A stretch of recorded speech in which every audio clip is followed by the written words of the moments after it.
We'll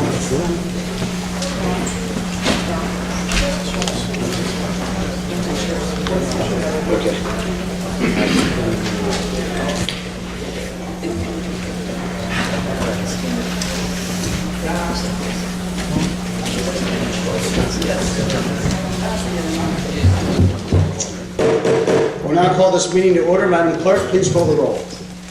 Freeholders Greco. Present. Leonard. Here. McCray. Here. Nash. Here. Rodriguez. McDonald. Here. Director Capelli. Here, adequate notice of this meeting has been provided. In accordance with the Open Public Meetings Act, I will now ask everybody to stand for the Pledge of Allegiance, in which we will be led by Boy Scout Troop 118.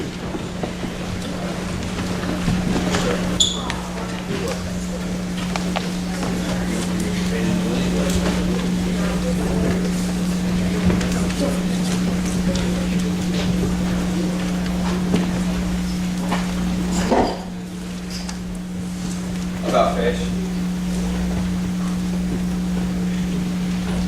Yes, Luke. I pledge allegiance To the flag of the United States of America and to the republic for which it stands, one nation, under God, indivisible, with liberty and justice for all.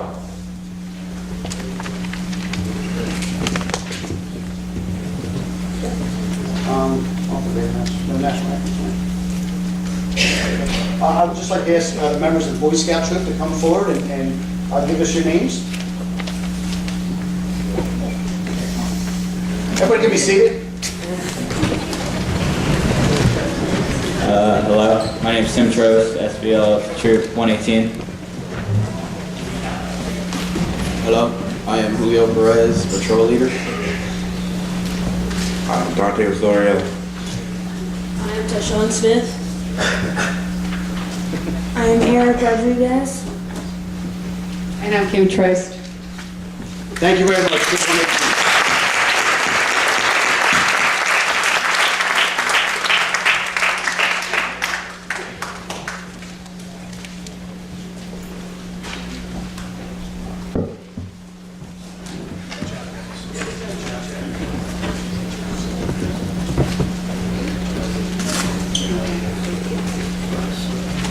The County of Camden has available, if requested, large print agendas for the visually impaired.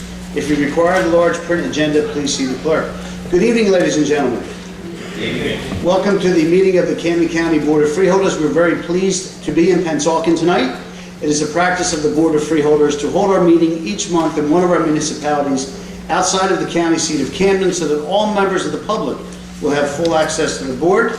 And as is our custom during these road meetings, we'll begin tonight's meeting by asking Mayor Kenai to come forward and members of the Township Committee, so we can thank them for hosting this event.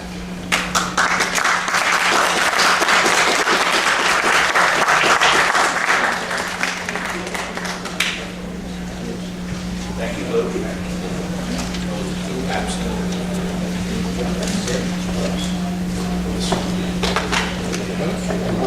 As I mentioned in the town hall meeting, we're very proud of our partnership with the governing body you see behind us.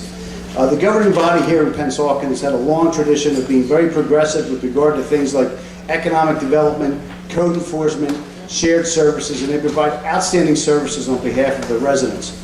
Working together with the township over the past year with the state of New Jersey, we were able to have companies like Puratos stay here in Pennsauken and expand with an investment of millions of dollars and the creation and retention of hundreds of jobs. And there are several other companies that have stayed here in Pennsauken and relocated here because of the progressive efforts and very hard efforts of the people you see behind us. So, Mayor, just want to thank you for allowing us to be here tonight in your township, and I'd like you to say a few words and introduce members of your committee. Absolutely. Thank you, Luke. Thank you, members of Freeholders. Behind me is Committeeman Jack Killian, John Figueroa, and Betsy McBride. I am John Kenai, and I had the honor of being the mayor of the township that did bring in $55 million of economic development last year.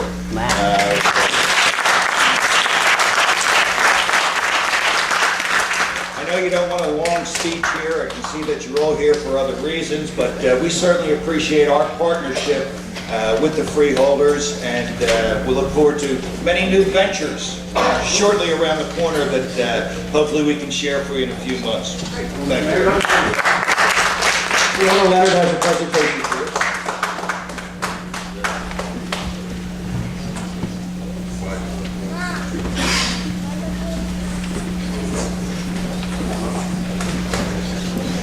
Mayor, tonight we have a check for you for our community development block grant that we give out throughout Camden County. Tonight we want to present to you and the council $120,200.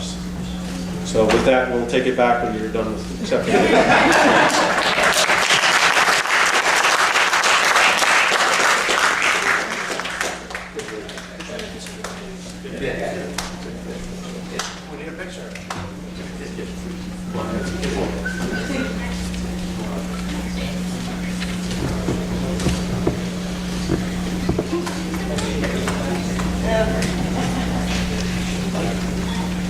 Next year's going to be adding zero.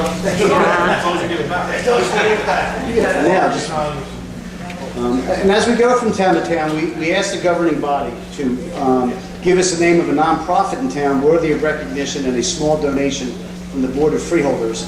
The governing body in Pennsauken Township has named Boat People SOS, and I believe Quintron and members are here. Quintron, come forward, please.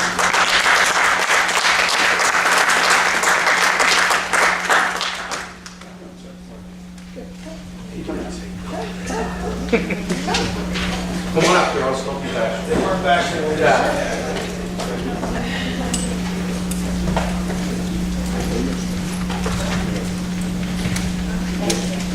A little bit about Boat People SOS. It's a national Vietnamese advocacy and youth group. They've had a chapter in Pennsauken for a few years now. They support the Vietnamese community in Pennsauken.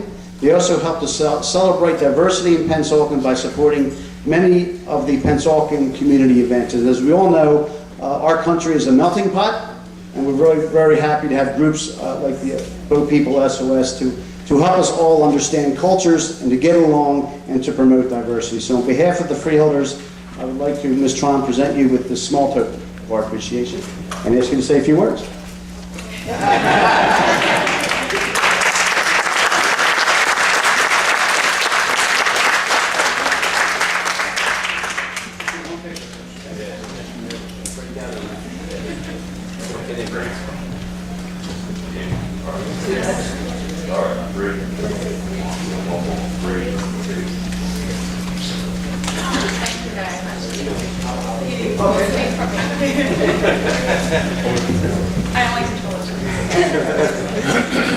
On behalf of BPSOS, we would like to thank the Camden Freeholders for providing us with this award. As you can tell, we worked really hard into making this community what it is today. We go out, not a lot of us look and see that, things happen. We, pretty much you can say we want to make a difference in our community. And it starts, as we always, our motto is, it starts young. Us as youth here, we all want to make a difference because we want to speak. We want our voices to be heard. And so we all decided, come up with BPSOS and make a difference in the community. As you can tell, we will work harder. That's our work ethics. That's it.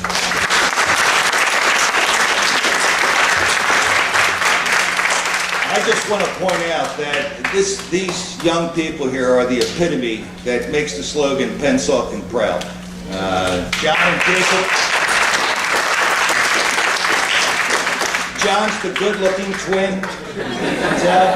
Okay, but again, these gentlemen have really done a phenomenal job, and we couldn't be prouder of all of you.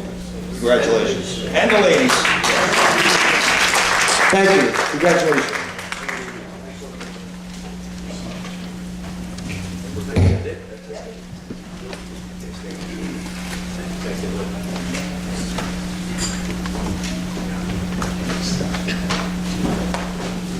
Okay, well, we're not done with John and Jacob Henderson. Please come back up. You heard a little bit about SOS, but let me tell you about these two gentlemen that are here today and receiving a community award They're being recognized by the Board of Freeholders for all the great work they do in the community. Jacob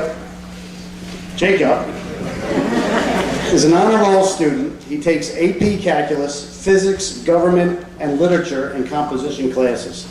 He's involved in student government, the Leo Club, Green Indian Club, French Club, Varsity Club, and Fellowship for Student Athletes. He balances his academic career and extracurricular activities with an impressive athletic career, plays volleyball, and wrestles. What weight do you wrestle, son? 120. 120? I wrestled that my senior year. He also has a lot of community involvement. Boat People SOS and B3, Pennsauken Community Gardens Project as well.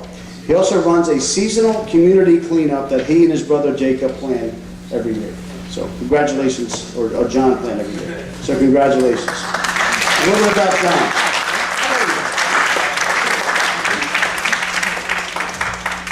John is also an honor roll student. He is involved in student leadership, serves as a student counselor and student government representative. He's a Renaissance recipient, history student of the month, smart cookie student of the month. What is that? It's when you put, it's basically different topics that you can apply for. If teachers see that you are fitting that kid's arithmetic, Okay. they will reward you for a smart cookie. Basically, mathematics, science, history. If you fit that characteristic, you'll fit it. That is great. That is good stuff. He's also a big deal card holder recipient. Come forward. Basically, big deal is when students or teachers recognize that you have made a difference in your school. Me as a person, like I said, I stated I am a student counselor. I care about my students. You know, everyone has to, carry someone. You help one person, that person will help 2 people. 2 people will help 2 other people. And that's what I expect to do. I expect, to see smiles on everyone's faces when I walk in school. Not when growing up, I haven't seen that on my face.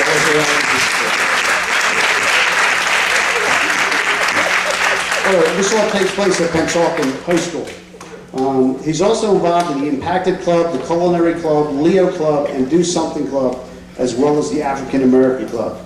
He also balances his academic career and extracurricular activities with an impressive athletic career. John plays football, volleyball, soccer, captain of the wrestling team, and track and field teams as well. Wow.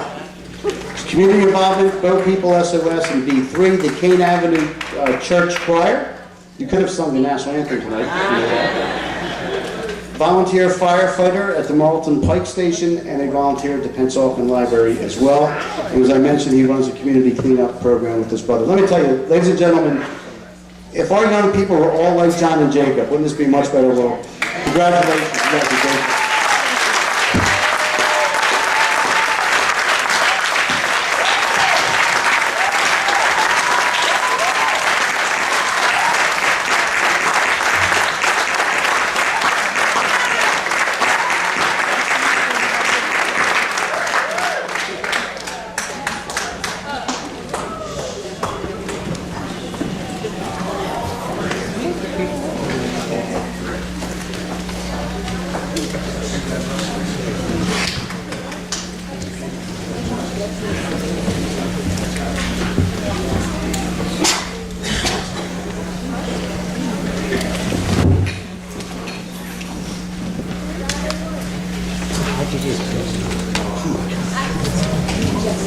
Congratulations, boys. The week of October 7th through October 13th is National 4-H Week. And we are recognizing the 4-H Club of Camden County because they, too, do a remarkable job with the young men and women around our community. I'm going to ask to come forward a series of people who were instrumental in this week's 12, to include Thanks for Being Green LLC, Crane International, and Tab Shredding Inc., recycling facilities in the Camden County Solid Waste Management Plan. I now declare this public hearing open. Seeing no members of the public who wish to comment, I will entertain a motion to close the public hearing. Is there a second? All those in favor? Aye, opposed? I'm sorry, does someone want to comment? Yes. Come forward, please.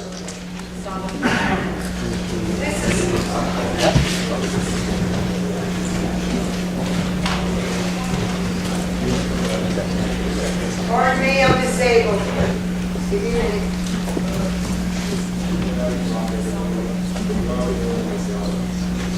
This is the very first meeting I've ever attended. Okay. So I find myself not making myself clear or asking stupid questions. Please forgive me. I've never been here, so I don't know how you go about asking questions. How do you ask questions about particular neighborhoods in your area, about street lights, and I see things that I'm reading on this paperwork since this is my very first meeting.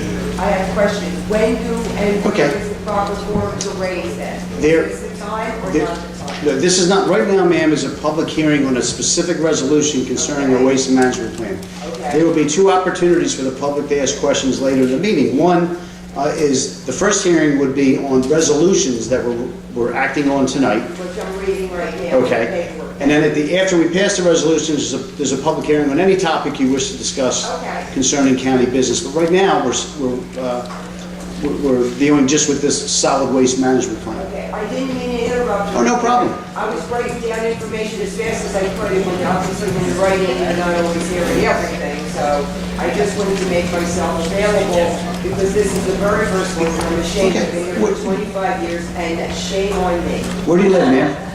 I live between High Street and Westfield Avenue. In Pennsauken. Pennsauken, and I live on the 1900 block. First of all, I cannot say enough wonderful things about my Pennsauken Police Department. Great. They deserve a round of applause every time. In less than 5 minutes, they're there in 2. They're awesome. They come more than one car at a time. They are there always, 24 hours a day. And as far as I'm concerned, there isn't enough kind things to say about every police officer, not just Okay. And right now, we're going to talk about solid waste management. Thank you. And if you have any questions specific about Pennsauken, members of some of the governing bodies here. Okay, that's great. Again, I apologize. Great. I had no idea, so please go back and call and get some more information. Thank you. Thank you so much for letting me take up your time. Thank you. Okay, so there was a motion and a second to close the public hearing with regard to the solid waste management plan. All those in favor? Opposed? All right, Madam Clerk, I will now entertain a motion to adopt the resolution. Roll call. Freeholders Greco. Yes. Leonard. Yes. McCray. Yes. Nash. McDonald. Director Capella. Yes. The next order of business is the minutes of our previous meeting. May I have a motion to accept the minutes as presented? Second.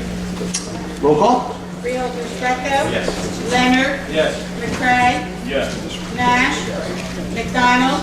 Director Capella. Yes, the next item of business is correspondence. Madam Clerk, do we have any correspondence? No, Director, we do not. Thank you. Next item is the Comptroller's report. Do I have a motion? All those in favor? Is there a second? Second. Roll call. Freeholders Greco. Yes. Leonard. Yes. McCray. Yes. Nash. McDonald. Director Capella. Yes, ladies and gentlemen, the next portion of the meeting is open to the public for discussion of resolutions to be acted upon tonight. There will be another public hearing later in the meeting at which members of the public can ask any questions they want regarding the business of Camden County. This portion is limited to discussion of those resolutions to be acted upon tonight. I now declare this public hearing open.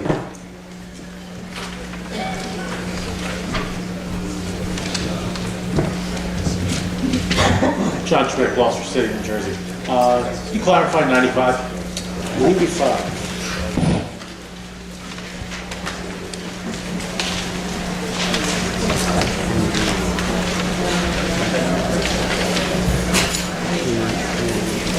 We could not hear that.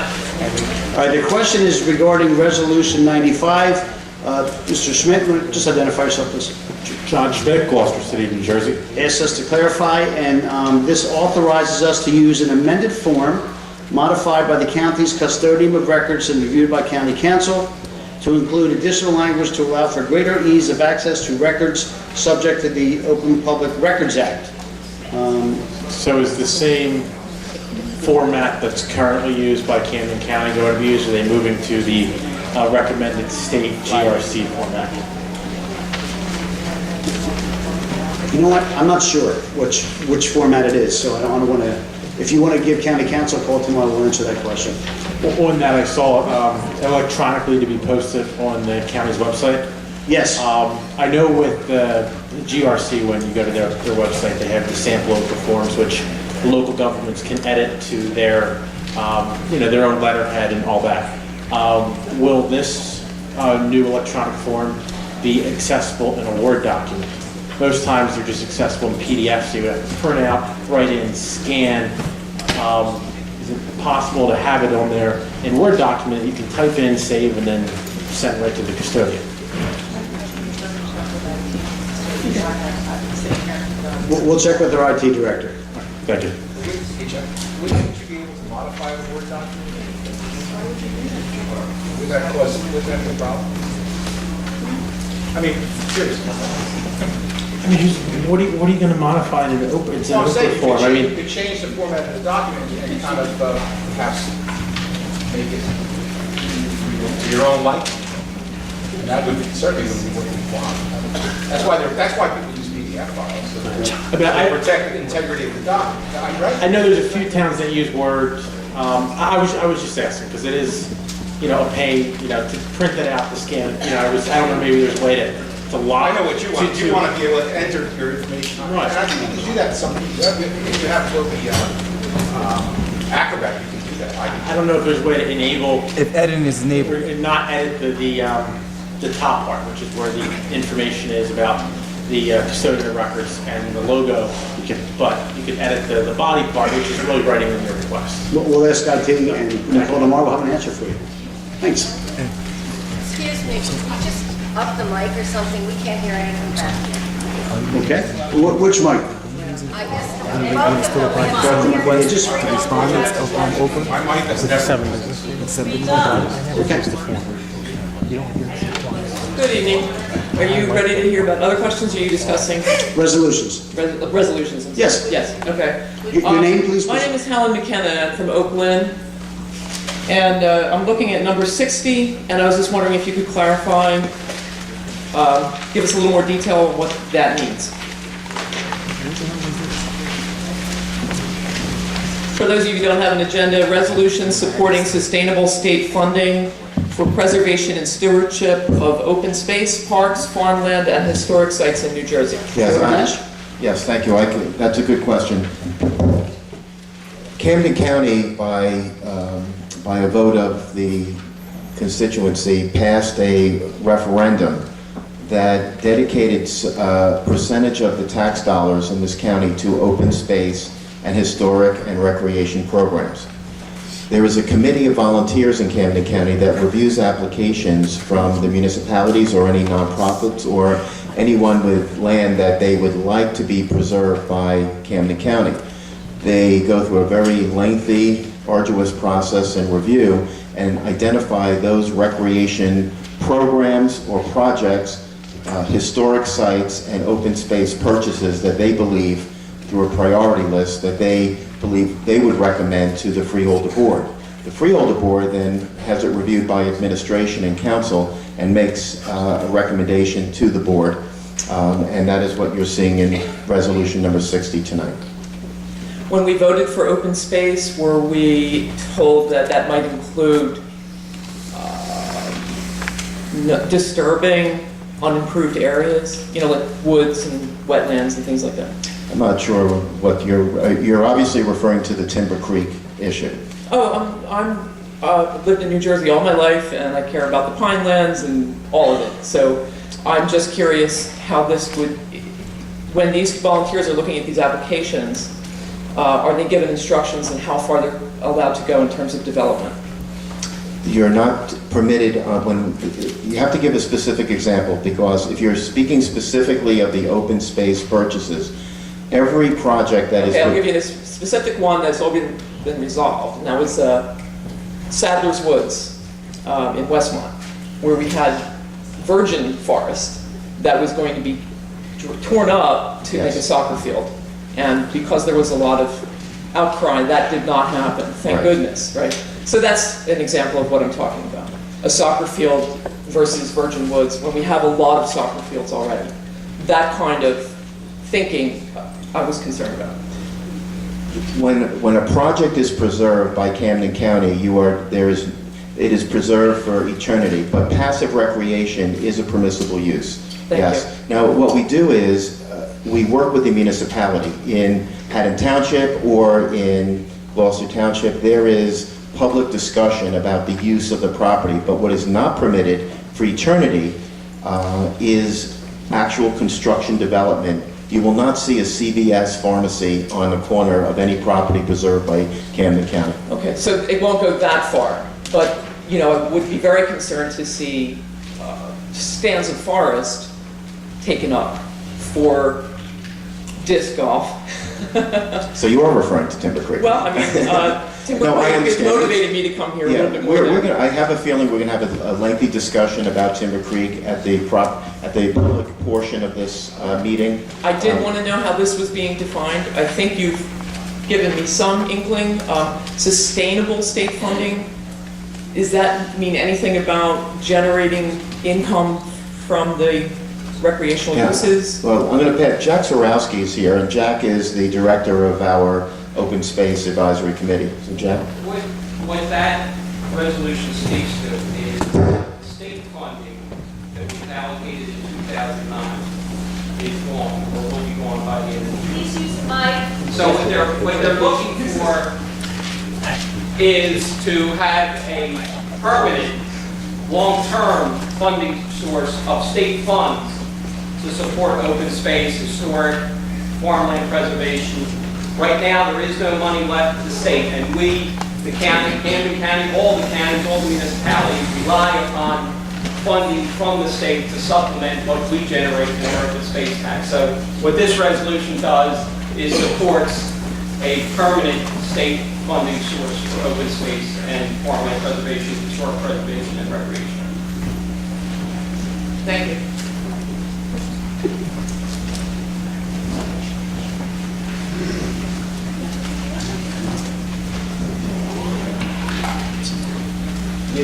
Good evening. Gary Frazier, 657 Berkeley Street, Camden. Resolution number 88.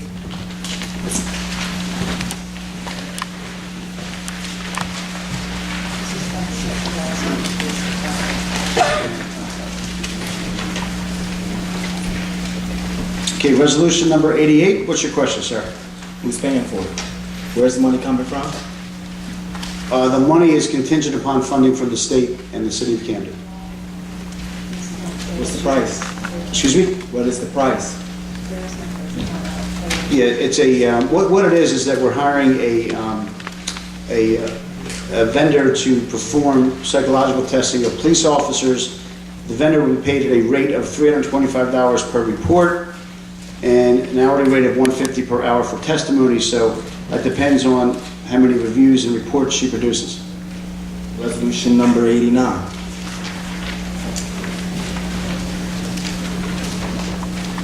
Can you explain what that is? Okay, resolution number 89 is a resolution deleting various county policies and revising policy 135 with regard to travel. We are deleting policies 126, 127, 128, 129, 131, and 138, which eliminates, I believe it.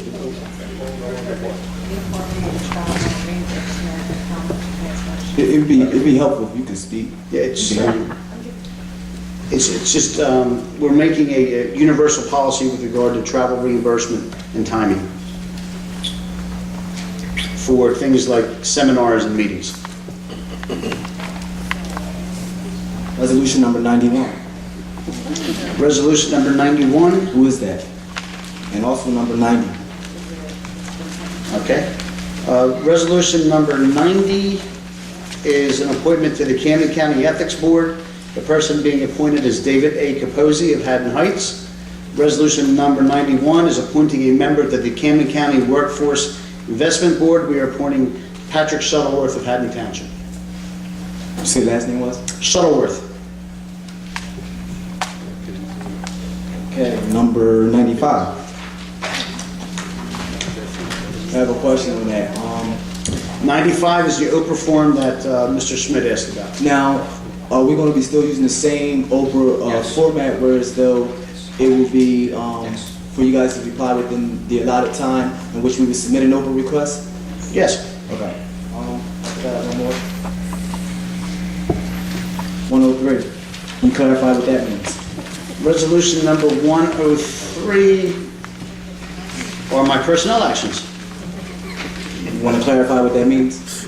Yes, I have recommended certain personnel actions that will hopefully be approved by the board tonight.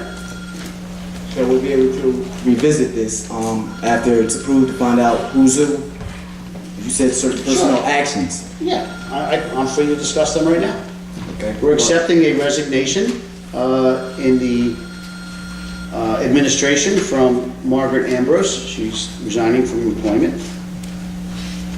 And that's my only one. That's the only one? Yes, sir. Okay. So that's the only thing we'll be voting on that matter tonight? For my personal actions, correct. All right, thank you. Thank you. Yes, Kathy.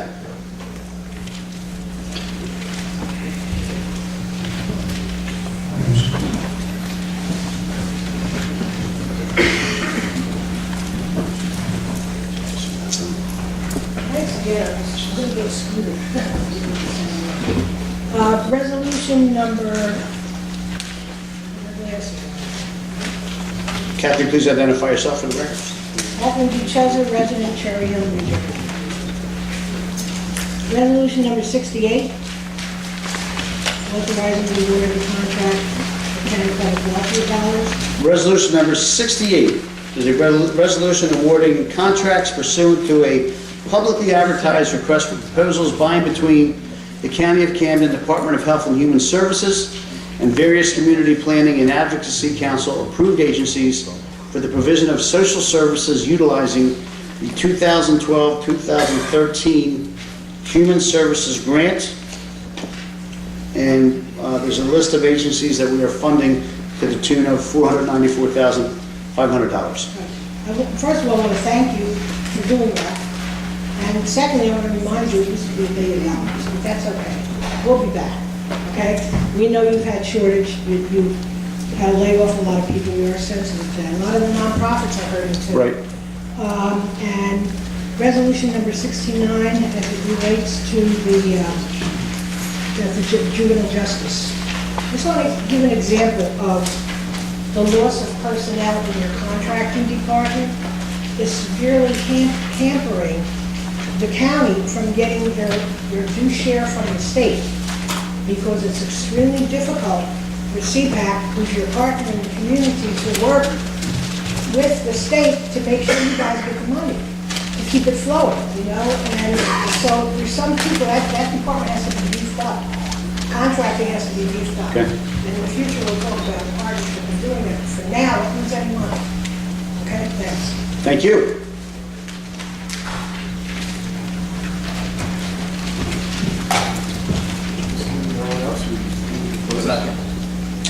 All those in favor? Opposed? The public hearing is closed. Ladies and gentlemen, at our caucus on Tuesday evening, the Board of Freeholders reviewed the resolutions to be acted upon tonight. It was at that time the board discussed items to be voted on. We will be voting on resolutions in blocks based on the unanimous consent of the freeholders. We will begin by voting on resolutions 1 through 5, for which there is unanimous consent. Do I hear a motion for resolutions 1 through 5? Freeholders Greco. Yes. Leonard. Yes. McCray. Yes. Nash. Yes. McDonald.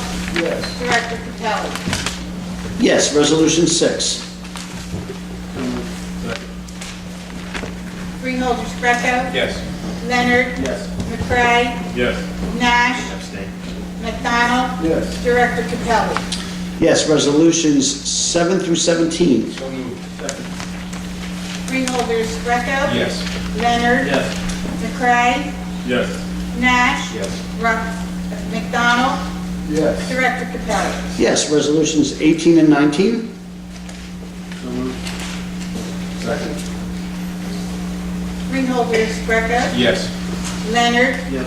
McCray, Nash, McDonald, Yes. Director Capelli. Yes, resolutions 20 through 25. So moved. Second. Freeholders, Greco, Yes. Leonard, Yes. McCray, Yes. Nash, Yes. McDonald, Yes. Director Capelli. Yes, resolution 26. Second. Freeholders, Greco, Yes. Leonard, Yes. McCray, Yes. Nash, Yes. McDonald, Yes. Director Capelli. Abstain, resolutions 27 through 54. So moved. Second. Freeholders, Greco, Yes. Leonard, Yes. McCray, Yes. Nash, Yes.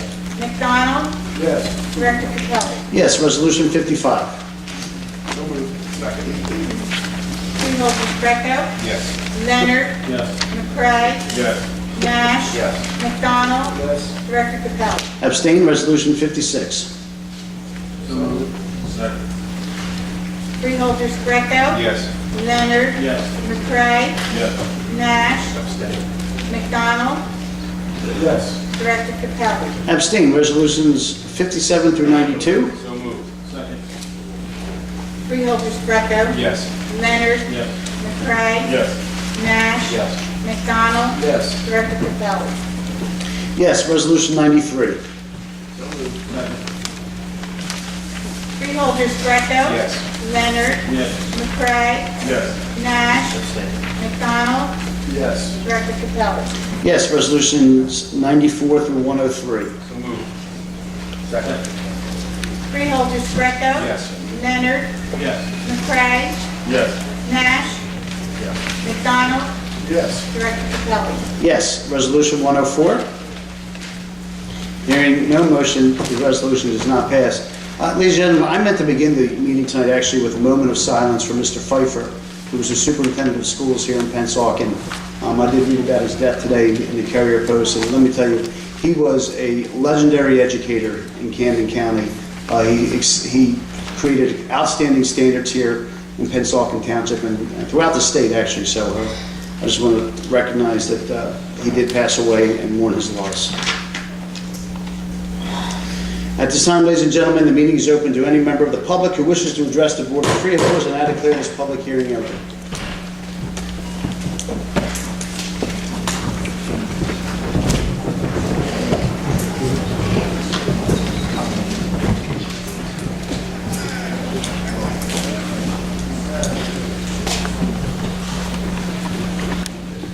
Good evening. Good evening. Keith Walker, Camden. I just want to speak about the upgrades to Cooper River Park. And my concern is that the lower part of Farnham Park the dike, the earthen dam broke in 1971, and it's been flooded ever since. And nothing's been done to alleviate that and to rectify and bring that park back to where it was. And yet we have 23 million in continuing upgrades for Cooper River Park in Pennsauken, Cherry Hill, and Collingswood. So and the Freeholder Board does have responsibility for Farnham Park. And I think it's only fair that Farnham Park, the lower part is repaired, that the dike there is repaired, and people are in Camden County are able to use that park. It used to be a very beautiful park. And I think that we'd be remiss if we continue with upgrades in other parks and continue to leave that park fallow. Well, thank you, Mr. Walker. First, let me say I agree with you. Farnham Park is actually a park that's owned by Camden City. Camden County has taken on responsibility to maintain it generally, but we do not own the park. So in order for us to make capital improvements, we would have to have an ownership interest in that park. But having said that, I met with residents of Parkside and others, and we have agreed to take a hard look with our planner, the same planner who was working at the Cooper River Park, who helped design that great project. We've asked them to also work with the residents to design a vision for Farnham Park. And then we will work with Mayor Red and the town council to see what we can do. But I agree with you, there has to be improvements to that part of Farnham Park. My second issue, I spoke on it before the last time I was here, is the Camden Metro Plan, and I understand that you want to move forward with that plan. There is a lot of opposition to it, and I believe that when the residents of Camden submitted a petition to the mayor, which she went to court to have discounted, and I believe that as elected officials, when the residents are in opposition, or there seems to be a significant amount of opposition from the public to the plan of elected officials, that the public officials have a responsibility to send that issue or present that issue to the voters through a referendum. And that should have happened, and I think that, again, that when elected officials fail to do those type of things, and they are remiss in their duties to serve the public. Thank you.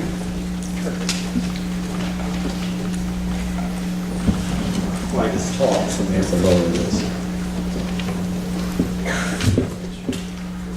Hello, my name is Christopher Scalizzi. I'm from Gloucester Township. Christopher, I'm sorry, last name? Scalizzi. Thank you. I'm here tonight to speak on behalf of a wonderful natural area, Timber Creek Park, that cannot speak for itself. I am here to ask the freeholders of Camden County to put a permanent halt on the further destruction of Timber Creek Park by canceling the installation of the disc golf course. I use that word destruction very carefully. I found an example of its usage in the dictionary as follows: a tornado that left destruction in its path. Well, that's exactly what we have in Timber Creek Park, but instead of one tornado, we have 18. 18 swaths through a beautiful woodland, hundreds of feet long, 40 feet wide. Trees over 40 years old fell because they were in the way of someone's idea of fun. I'm not going to dwell on how we got to this point or what we've already lost before the cutting was suspended. I'm not going to harp on the loss of orchids we have photographed for years. I am reluctant to describe my wife's heartbreak that she can no longer see the red maples turn crimson in fall in the small wetland near Timber Creek. These maples, what one disc golf enthusiast said, were just swamp maples. They grow like weeds, were cut down for this course. I am most reluctant to talk about the red fox lying dead on Summerdale Road yesterday, the first such fox in over 7 years. The carcass is still out there, just days after warning that the work had gone very close to its den. That upsets me a lot. I'm sorry. Now, we have been called liars every step of the way in our fight to save this park. The proponents have maintained from the beginning that no trees were being cut, just branches and dead wood. We were told that by the parks director, Mr. Moran, from day one. In fact, just today, I removed this sign that a supporter of disc golf wrote, "No trees are getting cut down, only dead plants and debris is removed." Can't speak to the ground there. Well, I don't know what drug this person is on, but I don't think it's one we have here in Camden County. He even accused me of cutting the trees myself. I guess I ran over the fox, too. Well, many dozens of trees have been cut, down slopes, across wetlands, and through undisturbed forest. This has been well documented, but it is still being denied. I have some news for disc golf supporters. The pictures are real. Man has landed on the moon, and the trees have been cut. As concerned as I am about the destruction that's already taken place, I'm more concerned about the damage as yet undone. More cutting is planned. Easily erodible slopes are unprotected. The sooner we put a permanent halt to this project, the sooner we can begin restoration. While there was no professional ecologist employed in planning this course, we will need one now to help prepare a plan to repair the damage already done. I've been called the de facto owner of this park like it is something to be ashamed of.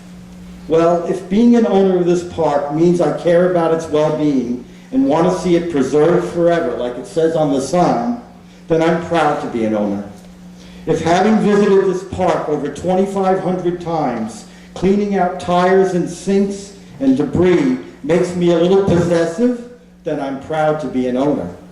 If residing in Camden County and paying taxes to support this park makes me an owner, then I'm proud to be called one.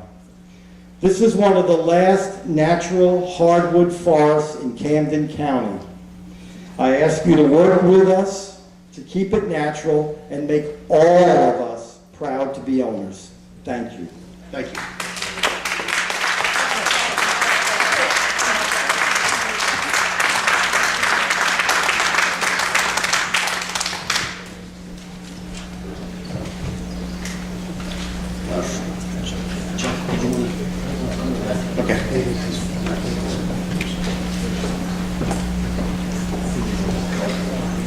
Good evening, Freeholders. My name is John Dusler, and this summer it was brought to your attention that some of your constituents were interested in installing the said golf course that was bid upon. It was a competitive bidding process. It was reviewed by the Freeholders, and 2 months ago was approved here in the public forum by you. We started construction, and I'm afraid to say that this has turned into a very sensationalized exercise by the people who are opposing this. I respect their love of the park. We love the park too. But to begin to blame our sport and the installation of this course for red fox being killed, I think gives you just a brief example of the sensationalism that's being used to try to sway your opinion. Let me describe to you my experience. This is the 26th course that I have installed. I've been in this sport for 25 years. My number one concern is always safety. My secondary concern, and the concern that ranks close second, is to have the lowest impact we possibly can. The bottom line here is that every concern that the proponents or opponents of this construction are giving to you, we have faced this before. These courses are in 3,000 parks around the globe. They are described by many, many park rangers as an asset to the community, which this park will be, this course will be as well. There will be children, and look at these people. These are all the people here, and this is just a small fraction of the people who support this project, to have disc golf become a vibrant and exciting and a very big asset to your community. I will tell you quite simply that every environmental concern that they have brought, and we have addressed these concerns. If it's erosion they're concerned about, we have ways to address it. If it's the trees that they're concerned about, we have ways to address it. If it's the species and the animals, we have addressed these things. Unfortunately, we received opposition just like this in many other courses before. And you know what's happened? It's been a civil process of discussion, of back and forth, of give and take, and of compromise on both the disc golf side as well as the people who opposed us. And we eventually came to a mutual agreement. Unfortunately, the gentleman that just stood before you has zero interest in working together and compromising in terms of making this course a vibrant part of your community. I am not a resident of the county, but I'm upset because our construction started. I'm a licensed contractor in the state of New Jersey, and this has been halted. So my work has been halted. I appreciate the environmental concerns, but as I said, we have ways to address it. I'd like to put forth in front of you one of the residents, not just of Camden County, but of Gloucester Township, so that he can give you a resident's perspective on the valuable asset that this course will become to your county and to your community. Thank you.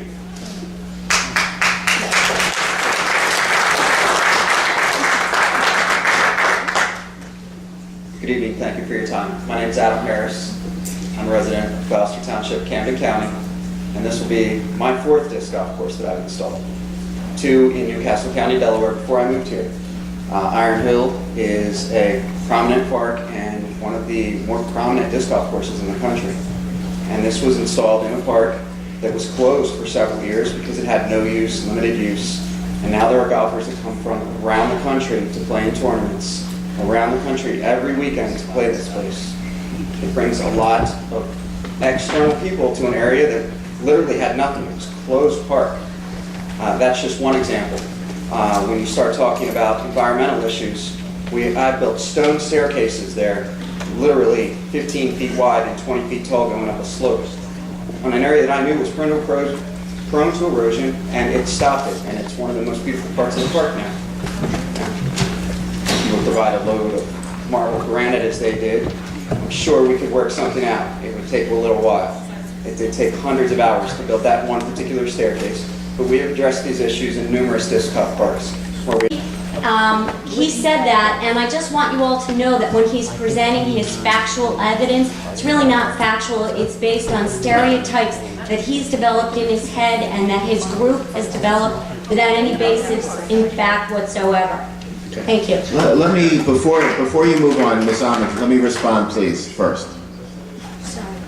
No, Ms. Ahmed, let me respond to the disc, unless you're going to be speaking about the disc golf, let me respond to this issue first.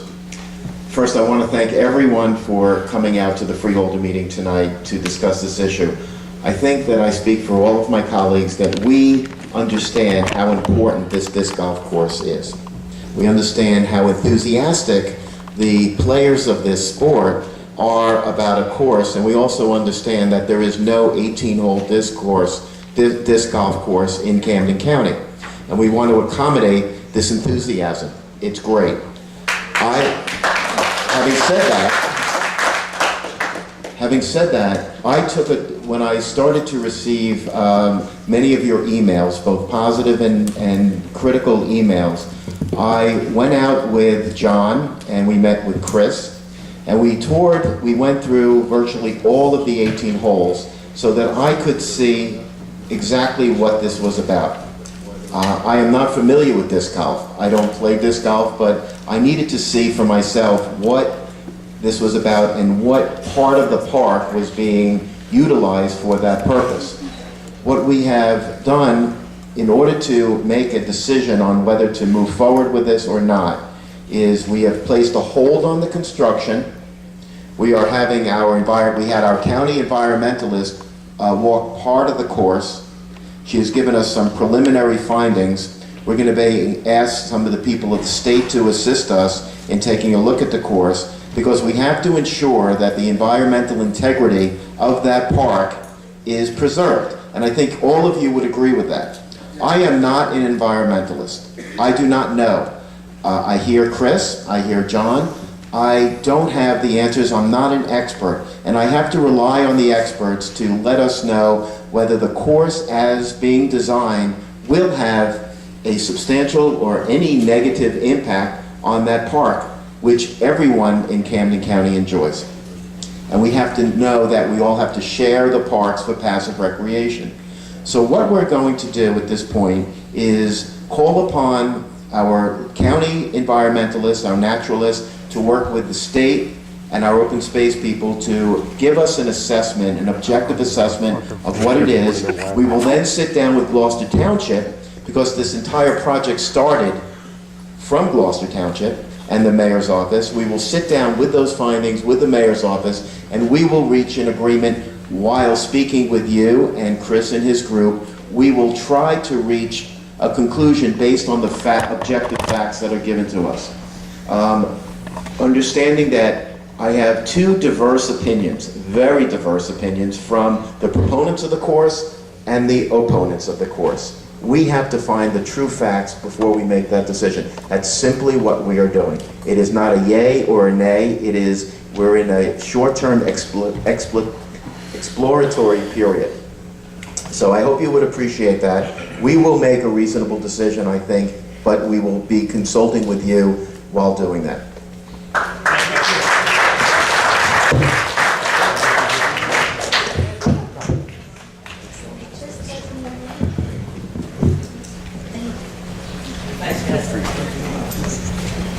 Am I permitted to speak? Are we finished? Yes. All right, I'm former New Jersey State Senator Aline Ammond, and we have been standing here quite a while when we were more or less interrupted by this other group, but that's fine. I am representing and speaking tonight again about the issue of you attempting to consolidate all the municipal police forces in Camden County as under the orders of your political boss, George Norcross. On Thursday, as you see, I have a lot of people agreeing with me. On Thursday, November 1, 2010, will be a black day for the Camden County labor movement. I don't usually speak for the labor movement, but I speak for the police in this case, specifically for the police. The Camden County Freeholders have started to employ a program to employ scabs. Now, those of you who are not in the labor movement may not understand what that means. It means people who are anti-labor, who will come in and work at a lower salary, lower benefits, lower everything than the people who deserve to be where they were, and the police of whom had worked for years to get where they were, putting their lives in danger every single day on the streets of Camden.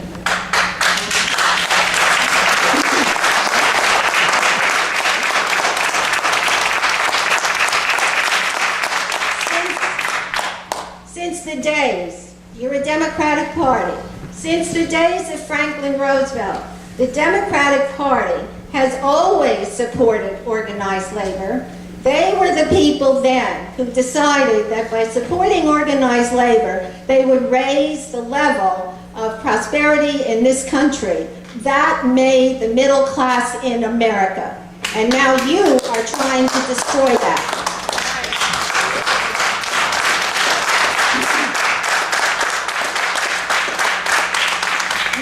Adopted the first anti-union busting program in the history of this county and certainly in the history of this country.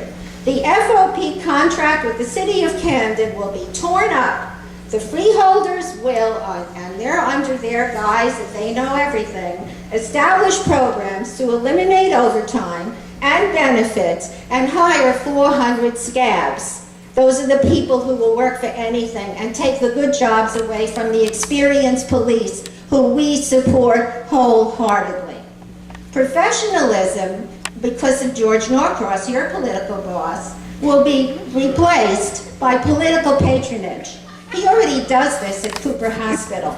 He seems to be able to get more cops to have Cooper protected than the other hospitals who pay for the protection themselves. He uses the city police and taxpayers to pay for the cops at Cooper Hospital, which he directs. And you allow that, so you are wrong. So now we will get a system where employees and those employed will be based on who they know and not what they know. It exposes the depth of your inexperience and your boss, George Norcross, regarding the professional needs of policing, the professional understanding of what it means to be a police, the background, the history, the work, and everything they ever did to get where they were. Do the Cherry Hill police know anything about policing the streets of Camden with the drug deal? Don't interrupt me. No, Ms. Allen, we have a rule, and the rule is 5 minutes. The next person will speak, but you're welcome to come back up I will and be speak. done in 2 minutes because you made us wait so long. So collective bargaining in the public and private sectors are now in serious danger. When a model for unionized employees in Camden County is destroyed, other units and companies and other unions will suffer the same thing. The mantra will become, if the county can do it, why can't we? Now you have summarily, not through any consultation with professional police. And by the way, the last time I was here you said, well, there's a lot of drugs in Camden. Well, yeah, that's true. That's not the fault of the police. That's your fault. What have you done? What have you done to bring in professionals to talk about the gangs? And by the way, I happen to know federal agents who are professionals in that field. So what I'm saying here is do not do this. Do not do this. You are wrong, and I promise you, we will try to get an injunction, but I will now take more time than I have in many years, and I will work against you wholeheartedly. Thank you.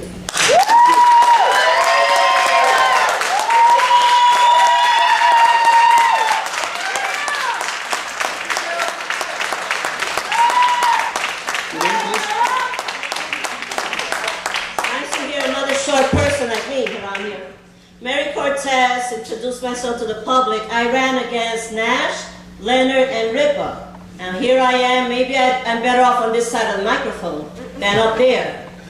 Okay, an elderly gentleman went over to a stump. He counted the rings on the tree, and he cried. He said, "I'm sorry, friend, that I couldn't be there to stop the bulldozers, to stop the saw." And right now, that tree was not supposed to be cut down. It wasn't even in the way. And that's what's happening with a lot of people with this diploma of engineering. They don't think, and they don't listen to the common sense people. We have common sense, okay? We can tell you guys where to put a library and not in a floating area like in Bonita Park. History. That's one. Another. Metro Police. Now these people are coming thinking, whoa, I could practice shooting. No, I could come to Camden. I hear I'm going to have a lot of fun. I'm going to have a license to shoot. They don't understand the people. They don't understand that a seasoned police officer can come up to a young man and say, come on, I'll help you get to your grandma's house. I know your problem. I've known you. I've seen you grow up. They're not like that. They need years of experience. And you're bringing in new people who have to learn. And you're only giving them 3 months to learn? Another, I know a lot of you are not listening to me because you'll listen to the tapes later on, but hopefully something will sink in. That's Metro. We have a right to say yes or no to what we want in our city, just like you have a right. That's right. So why take our rights away? We don't want it. Why push it on us? Why push it on the rest of the county that's going to end up with a bill? Their taxes are going to go up. Now, by the way, a lot of you people don't know that taxes in Camden went up 500%. And you're blaming us and talking about us. We're paying 500% hike. And a lot of the sales are up for sale signs from people. Tax-paying people are leaving New Jersey. Okay? And of course, like the young lady said, Norcross. Come on, he's pulling your legs, pulling everything. He's doing it to City Hall in Camden. Walk it on the street. Another issue, there's some money coming in, $23 million. Now, I never heard of a river starting here and ending here, where the mouth ends up in my section in Kramer Hill, and the tail, beginning, the tributaries start a little higher in the mountains. So, $23 million to fix up a piece of the river? Now, something's wrong with this, It's very, very unfair. We could have gotten at least $1 million, let's say, at least $1 million, something. So we could fix up our end of the river, just like the rest of the tributary can get some too. So, all this is truly unfair to the people who put you here. Now, November's coming, voting, people are still voting inside the box. They don't look to the right or to the left. Maybe this is the year that no recycled men or women are in front of us. That's right. That's right. Now, I don't want to run anymore. People want me to run. That would be nice, but I'm getting a headache and I have enough gray hairs. I don't need to be losing hair over anything, but at least there are people here that'll speak up. Listen to them. Come on, guys. Come on, stop Stop listening to the wrong person. Stop being machine people. You're men. Men and women. What's wrong with you? You put everybody to shame.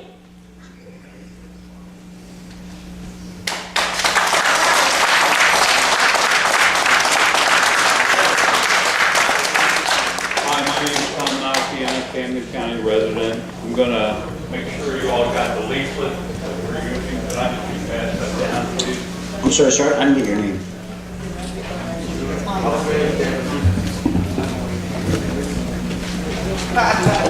The open space issue, we believe, is an... As overseers for the Camden Plantation, also known as Norcross Plantation. Now, I'm not going to be long. I'm not going to beat up on you too bad tonight. Okay? I think people have done enough of that tonight. I have more questions than I do comments.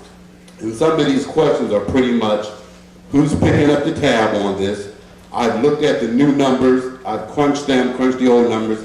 I have a degree in finance and business, so I know the numbers. And this is more expensive than the current police contract. So why are we continuing to do this? Secondly, there was a proposal put to you guys a little while ago. You guys hired quite a few special police. That was a good thing. It put a lot of people to work. And you know, another thing you have to say, the residents don't want this. Everybody, for whatever reason, different reasons for different people, but the residents don't want this. So if the residents don't want this and the residents elect you, why are we doing this? You know, everybody keeps talking about we're going to save a buck, we're going to save a buck, we're going to put 400 new boots on the ground. But one of my favorite subjects in school was always math, because no matter how you look at it, 1 plus 1 always will equal 2. And if this is so much more expensive than the current city contract, I can't figure out why you guys are doing it. Another thing is, yes, Camden City Police, the FOP, they have a good contract, they work for it, they bargain for it. I am a former union president and a grievance officer. They worked for it, they negotiated it. So basically what we're going to do is be like little kids. We gave you more than what we're willing to pay you. So instead of just dealing with it, that they beat you in contract negotiations, we're going to void the whole contract and hire 9 union police officers at $40,000 a year. I mean, all of you guys are sitting up here. Please take a couple of minutes to explain this to me and everyone else over here.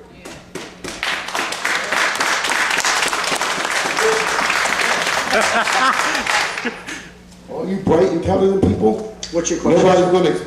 I just asked you like 5 different questions. Were you not paying attention? Which one do you want to answer, sir? I want to know if the residents do not agree with this plan, why are we doing it? Sir, I've met with plenty of residents who do agree with this plan. Where are they at? How come they're not in here? There's not one person in here that stood up and said, I agree with Luke Capelli. Does anybody here agree with Luke Capelli? No! Well, where are these people at? Thank you. Let us vote on it! Let us vote! Listen, are you going to let the residents vote on referendum? No. Okay, so basically what you're telling everybody is, never mind what the taxpaying residents pay in Camden City. We're going to do what we want to do because it's politically advantageous. I don't know if this is something that Norcross wants. I mean, he's definitely taking more than his fair share of the pie on this whole deal here. He gets police protection at Cooper that taxpayers pay for. Contrary to popular opinion, not everybody in Camden is on welfare. Not everybody in Camden is on some type of disability and government aid. There are a lot of people who have paid a lot in taxes and they want their voices heard. But I get the impression that some of you people feel that Camden doesn't care. There are a bunch of ignorant people in Camden City. We can do what we want in Camden City, and then that'll trickle over to Pensacola and Cherry Hill until we have what we want. That's just not fair. You work for the people, and whether you disagree with the people or agree with the people, you have to honor their wishes. Now, if that's not going to work, institute an auxiliary police program, get other officers, do how you want to do it. But if the residents don't want the county police plan, it's unfair to shove it down their throat. That's not representing the people. Sir, the decision as to whether or not there will be a county metro police in Camden City is up to the governing body of the city of Camden. All run by Norcross. So why don't all you guys go home and put Luripoff behind the table and let everybody address the questions to him, since he's the one in control. Okay? And I personally know Luripoff is in control because he had a meeting a couple weeks ago and he was inquiring to certain people in law enforcement, who's Arnold Davis. I don't like him, he has a big mouth. Well, he hadn't heard anything yet, but come election November 2013 in the city, Norcross will know a lot more about Arnold Davis, and so will everybody else. Have a nice night. Thank you. What's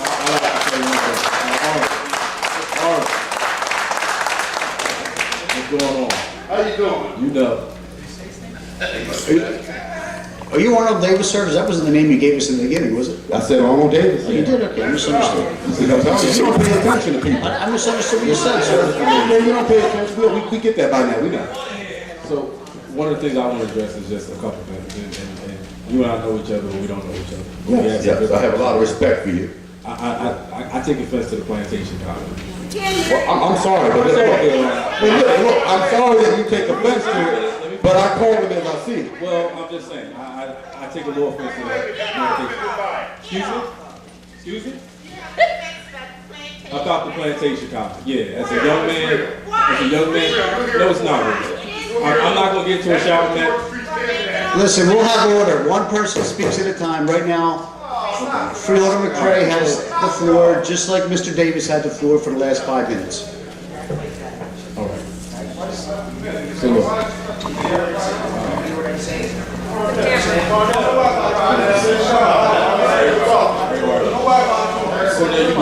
It's fine. Everybody, it's good. It's all right. It's all right. Yeah. Go ahead. One of the hardest things to do up here is to make good policy and to keep everybody happy. And the hardest thing that I found is being in the middle of your hometown, what you grew up in, what I'm living in. Well, temporarily I'm out right now because I had a squatter that set my house on fire next door. And stuff happens, you know, it happens. But at the end of the day, if this goes to the referendum, this is for everybody that's here. The former senator said, let's just say it did, you know, that we're all guilty. I've never been accused of being a drug dealer, but I guess I'm accused of that tonight because we're a part of the drug problem. That's what you said. We're all our faults for not doing more about the drug problem. So that's something new. If this went to the referendum, and we all know we have a public safety issue in Camden, a big problem. We agree. Okay? Then what? Then the people vote. No, but I understand that. But then what's next? What's next? Yeah, but you could have sat down with the FOP president, John Williamson, and his people and said, let's work on this together. Let's work on this together. You didn't sit down with the community.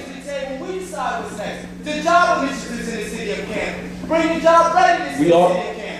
We all know that. We know that. You're not talked about that. You're not talked about that. So let's get to a referendum. So those are the things that. Come to city council. Listen, Mr. Frazier, listen. Hold on for a second. Ladies and gentlemen, we're going to have order. But if you want to have a discussion, we'll have a discussion. But one person speaks at a time. Sir, you have your 5 minutes. Freeholder McCray likes the No, I mean, like the floor. one of the things that I think we all need to come to grips with here, and I've talked to a few people in the audience, is that I'm in wholehearted agreement that one of the things we haven't done is put more emphasis on job readiness, doing things for ex-offenders. We all agree on that. I think everybody from Camden here agrees on that. Yeah. I think there's a lot of people that, like at the last month's meeting, they get hushed on it. It's like crickets in the room. You know why? Because that don't affect them. But it affects us. It affects our families, our brothers, our cousins, our sisters, our brothers. That's us, and we need to deal with that. On the flip side of that, maybe through this whole process, we haven't looked at what the upside of this county force is. I think there's still so much negative rhetoric about what's going to happen. There was a statement tonight about a Cherry Hill cop not knowing how to police in Camden. When was Cherry Hill police coming to Camden? When did part of this plan are Cherry Hill cops coming to Camden?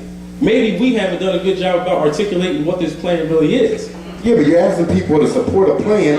Nobody knows what the plan is. So we're just making this plan up as we go along. But what I'm trying to say is, that's the thing a lot of people that's what I'm trying to say. If we're going to have open conversations about where Camden is going, it needs to be Camden folks in the room, okay? Wow, unbelievable. It needs to be Camden folks in the room, okay? Maybe not always in public settings like this, all right? Where we can really map out where we need to go as a community.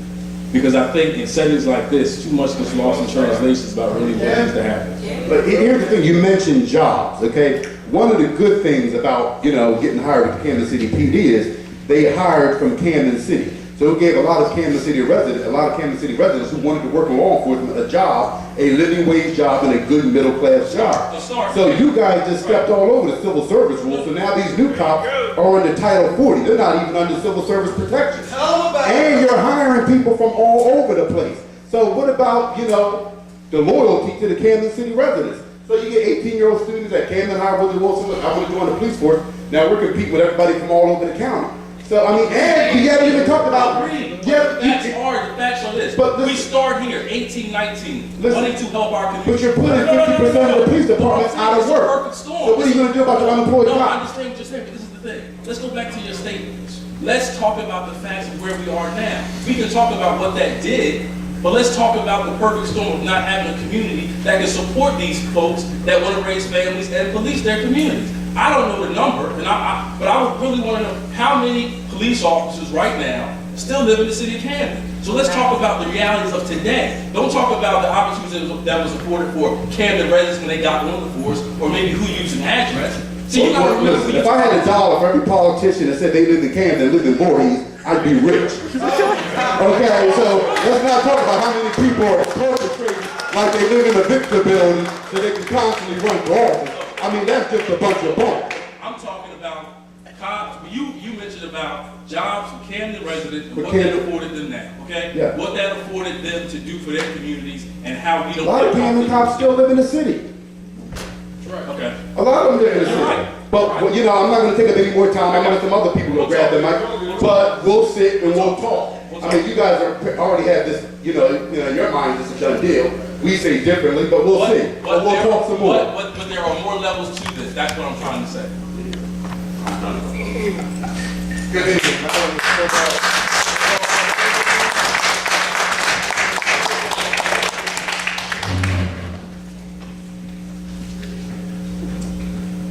Officer might turn the mic off on me, I don't know, kind of upset over there.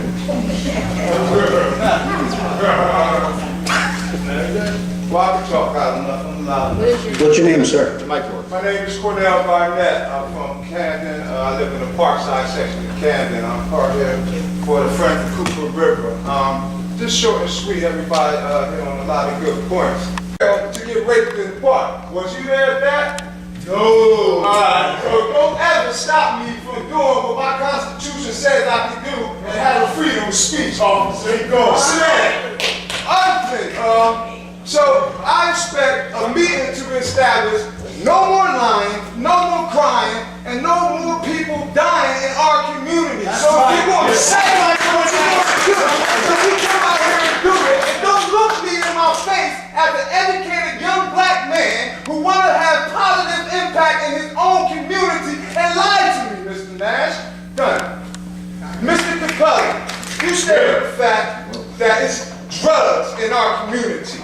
Well, who sustains the drugs in our community? 80% of the people. The homeless from your community and the druggies from your community is sustaining our drugs in the city of Camden.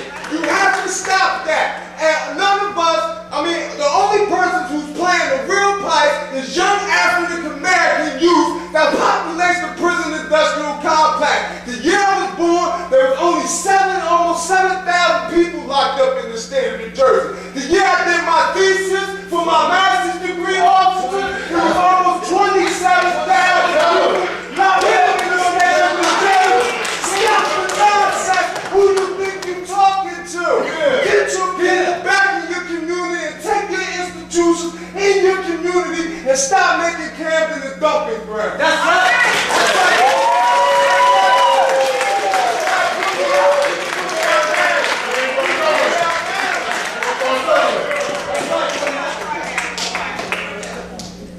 My name is Jim Chiara. Jim what? I'm sorry. Jim Chiara. I stand in opposition to the disc golf course at Timber Creek, and I just wanted to cite a few reasons why. A few weeks ago, I was made... Absolutely done. I want to thank you for allowing me to have your time.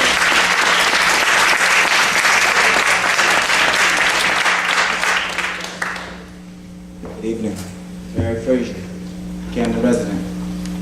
I want to ask freeholder members here, can you explain to the public what took place on October the 3rd?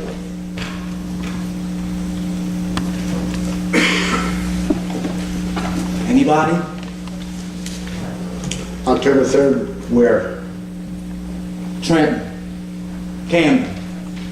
That's the clue for you. It's not a trick question either. You have no clue. Sir. Not you, Mr. Capelli, you? Not you, right? You have no clue what took place on October the 3rd? I have no idea, sir. You sitting up here telling me you don't know what happened on October the 3rd, but yet you seeking to disband our Kansas City police? So I'm gonna ask freeholder Leonard, do you know what happened October 3rd? My memory serves, I'm the Civil Service Commission. Whoa, and you the chairman. You tell me you didn't know that? You know what, Mr. Frazier, I didn't memorize that date, I'm sorry. So that goes to show you where you stand at for our Camden residents. Mr. Capelli, second question. How many of you freeholders up here is running for re-election? Raise your hand. Raise your hand. You leaving, right? No, I'm not. No, I'm the one leading. Yeah, that's what I'm saying. Yeah, You leaving, right? Yeah. And who else is running for re-election? Do you expect to be re-elected? Are you confident that you will be re-elected? And who else is running? Who else is running? Are you confident that you're going to win? Very confident. Get back to you. Okay. Now, on the business. So, Mr. Capelli, since you couldn't memorize the date, I can tell you exactly what happened. On October the 3rd, New Jersey Civil Service Commission granted the request to waive civil service rules for 1 year. Can you tell us what that is? I'm sure you know that. Since you don't remember the date, you can tell us what that is. Yes, it gave us the flexibility to hire police officers without the constraints of the civil service regulations for a period of 1 year. And what does that mean? That means we can hire the best and the brightest police officers who apply for the job in a timely fashion and ramp up the Metro Police to 400 as quickly as possible. You said ramp it up to as 400? Yes. What did you tell us 2 meetings ago? 400. The number's still at 400? Yes. I wish somebody had that YouTube video that's been floating around on Facebook with him admitting it's 150. No, sir. That's what you admitted it. No, You sir. admitted it. We told you that we'd be hiring more than 150 officers that are on the force now. How many are on the force now, Mr. Capelli? About 260. Okay, so what would equate to 49% you say you're going to hire back, right? You said No, at sir. your discretion you could, right? We could. There's two different ways you can go, sir. Number one, there could be a agreement with the existing collective bargaining agreement to form a new one, and those talks are ongoing. If that happens, we can hire more than 49% of the qualified officers. If those talks are not fruitful, we are restricted to hiring up to 49% of the qualified officers. Give me a pros and cons on the civil service rule. There are a lot of, the pros are this. It is intended to protect people on their job to be evaluated basically on their job performance only. That's what it's intended to do. But at the same time, the cons are if you're a governing body or an employer, it kind of restricts you from your ability to have proper management over a lot of your folks. Okay. Well, I would have liked the chance to get down to business because y'all know that we do this frequently. So, well, do the folks behind you concur that it's okay to... Okay. Now, you said that, then you gave me one comment. Let's get into it. This will be no protection for the workers. Do you disagree with that? I do disagree. Why? Because the workers will unionize.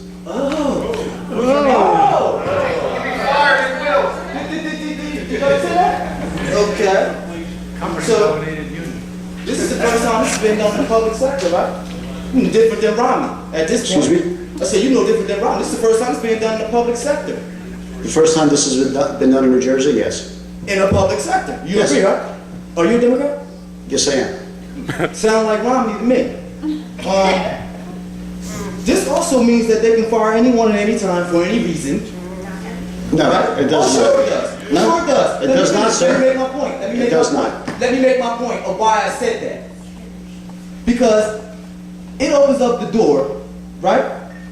For those who know, right? It opens doors for those they know, not what they know. Not what they know, but who they know. Who they know. Mr. Capelli, tell me why. I'll tell you why, sir. Okay? Tell me why. Our intent is to hire 400 of the best officers that we can find. You keep saying that. Give me something else besides that, Mr. Capelli. So you asked me a question, I'm answering your question. No, you're talking at me. I want you to get to the specifics of the facts of why I'm at. You know how I'm coming. So answer it right, because I'm very calm. I'm very calm. Don't worry. I want you to answer. Sir, my answer is as follows. We are going to hire the best qualified officers that we can find to protect the residents of Camden City. It's that simple. That's simple. The Camden cops up against all of the cops, and I guarantee the Camden cops is better than them. So, 2 weeks. well, the way I see it, Mr. Capelli, I see this as all the officers, they will be the ones next. That's what I see. I see that if this is done with the police, it will be done with the fire department, the nurses, the teachers, and it's a dangerous precedent, Mr. Capelli. Something you're spearheading. You made a perfect point when you talked about the initiatives that are being brought to Camden. So are you suggesting, Freeholder, that us putting more boots on the street as opposed to us bringing initiatives to our resident, we're going to beat them down before we raise them up? No. No. not What's at all, the sir. intent? Are we beating Because- them down because, before we sir, raise them up? Here's the plain fact, sir. Until the city is safe. Safe. Excuse me? Safe. Safe streets, safe schools. Absolutely. Voice, vote, things that you're taking away from us and that are unconstitutional. Do you want me to answer the question or not, sir? Mr. Capelli. Until the city is safe, we will not be attracting potential employers to the city the way we would like. We would not be attracting residents to the city who would like to have their kids schooled in good schools that are safe. Safety at this point is the #1 issue in the city. All the other things you want, which we all agree with, aren't going to happen until the city's safe. It's that simple. But you continue to say that we cannot arrest our way out of problems, We right? can't. Right, so you're bringing in all these officers in here to sweep the streets. That is the No, ultimate we're bringing plan. them in to prevent crime, sir. Prevent crime. Yes. Where were those officers? You know what's going on there. When you stop playing political games with our public safety, when you stop playing political games with our public education, we have no voice on our school board. We have no voice in this right here. What do we have a voice for? Why are we electing you? Why? Mr. Capelli, I will say this to you with the utmost respect. You better pray you get reelected. You better pray you get reelected. Because the moment that the new freeholders come in here, and if they beat you, you are the first to go. Believe that. Believe that. Make no mistake about it. And this trickles all the way down to City Hall. To you freeholders right here too, who continue to say that you have a vested interest in Camden residents rising up and reforming the city of Camden. We continue to sit here and we come here meeting after meeting after meeting after meeting after meeting. And the only thing you continue to say to us is, well, we intend to put 400 officers on the street of Camden to ensure safety. But let's talk about the recidivism that continues to exist in the city of Camden. What are you doing about ISP that has more of a failure rate than a completion rate? You know nothing of it. You can't even tell me anything about it. You can't even differentiate a drug dealer from a law-abiding citizen, Mr. Capelli, but you can't catch a freeholder. You can't catch a freeholder. We talked about it. And you and I talked about it, me, you, and Freeholders and I talked about it. But you know. But yet you want to bring us into our city. Let me make this plain and simple to you, Mr. Capelli. We ain't on George's plantation, okay? Cooper Hospital may have once been a slave owner, Mr. Cooper. But we ain't part of this slave plantation. We ain't house Negroes, we field Negroes, sir. We field Negroes and we're trained and ready to go. We're trained and ready to go. So when you talk about imposing something on us in our city, know this. We ain't done with this. Stop sending those ridiculous circulars out to the city of Camden like this is a done deal. Putting our mayor's face on it, putting Angel Fuentes' face on it, or putting, who is this guy's face? This other guy's face that was on that. Will Wilson's face on it. You talking about people from the State House. You putting on there trying to paint a picture to our residents that this is a done deal when you know damn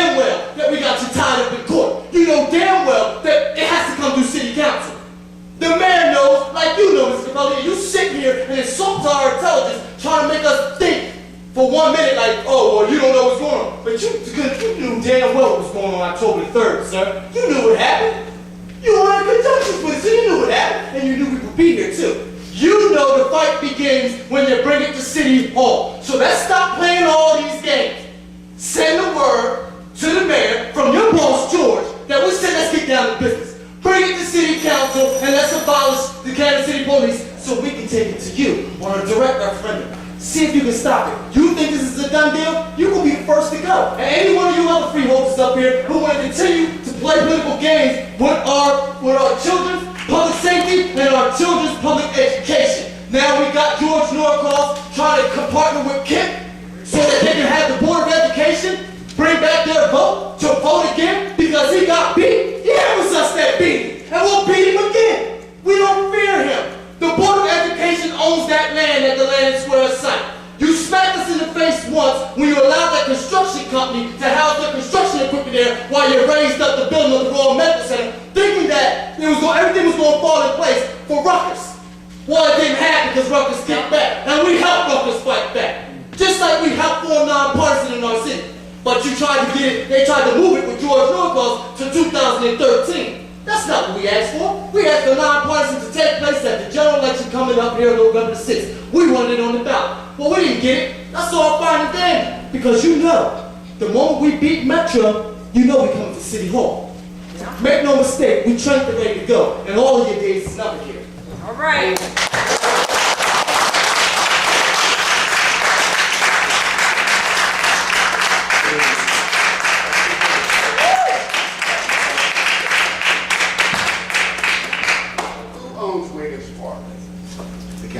The county owns Wiggins Park, right?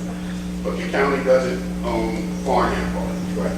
Okay, and that bothers me because Wiggins Park, which is part of Camden, I don't know, how did the county come to own Wiggins Park? I don't know. It was something when I became. What do you guys know? I don't know the answer to that question. I'm sure there is the county is 175 years old. I'm sure there is some history to it. Okay, well, when I was a youth, it wasn't Wiggins Park. It was, Campbell Soup, and there was a railroad, a railhead down there, belonged to the city of Camden. Okay, so I'm curious, and I really want to know, and I think the public is entitled to know, how did Wiggins Park become transferred from the city of Camden to the county? Okay? We can get you that. Because my understanding, when Randy Primus was mayor of Camden, he gave administrative control of the parks, of Camden parks, to the county.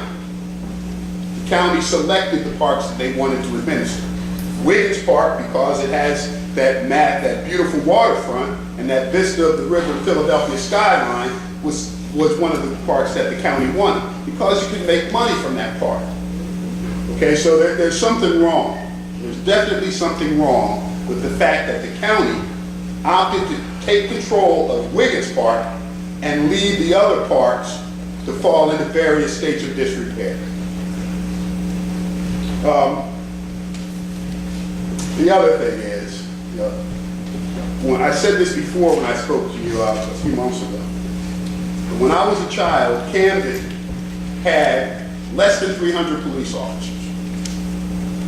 It had a population of over 115,000 people. I served newspapers. I served the Courier Post, and I'd read the newspaper. And Camden had 3 to 4 homicides a year. Why? Because we had employment. We had jobs. Okay, and we know that, you need jobs. But guess what? There are a lot of jobs in Camden.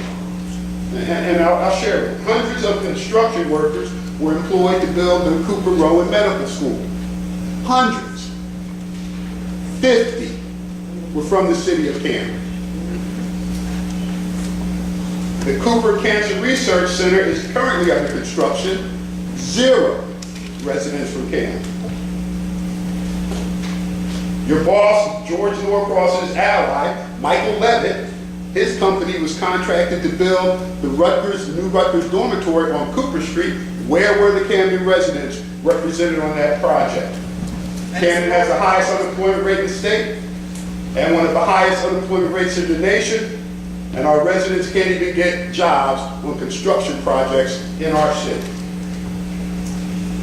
It's unfortunate because, and people, are pretty vocal and they see things, okay? And people see you and Camden City Council and Camden City's mayor as puppets to George Norcross.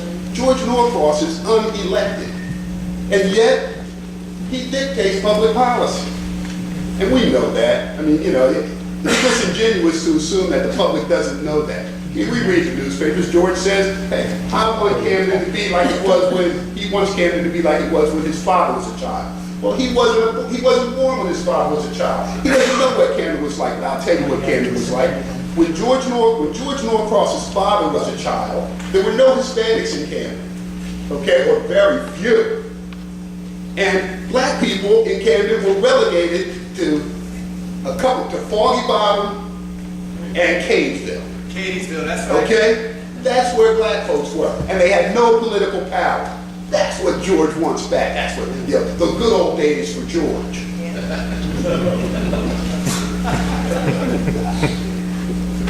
It's true though. Camden City Council and the county raised property taxes. In Camden City, they raised our property taxes. At the same time, they were stripping residents of vital services like police and fire. Laid off a bunch of our police and fire. While they raised our property taxes. Doesn't make sense. And we know that the property taxes were manufactured, the rates were manufactured because people can't sell their homes for anywhere near what they were assessed at. It doesn't make sense. Where's the justice? Where's the common sense? County Democrats, $23 million to improve Cooper River Park. And I said earlier, lower part of Farnham Park remains flooded and in disrepair for more than 40 years. Mayor says nothing. Frankie Moran, I think he's your public works guy or something. He says nothing. But he can stand around and take credit for the $2 million upgrade of Pine Point. That's all he wants to do. Take credit for that so he can sneak back in to city council or perhaps the mayor's seat. And after a year, Bear Boulevard Bridge was damaged in an earthquake. And after a year, miraculously, a month and a half before an election, we find the money to repair it. Now, while that bridge was in disrepair, while that vital transportation link was closed, we had children who were being assaulted by a sexual predator in Camden High Park. It doesn't make sense.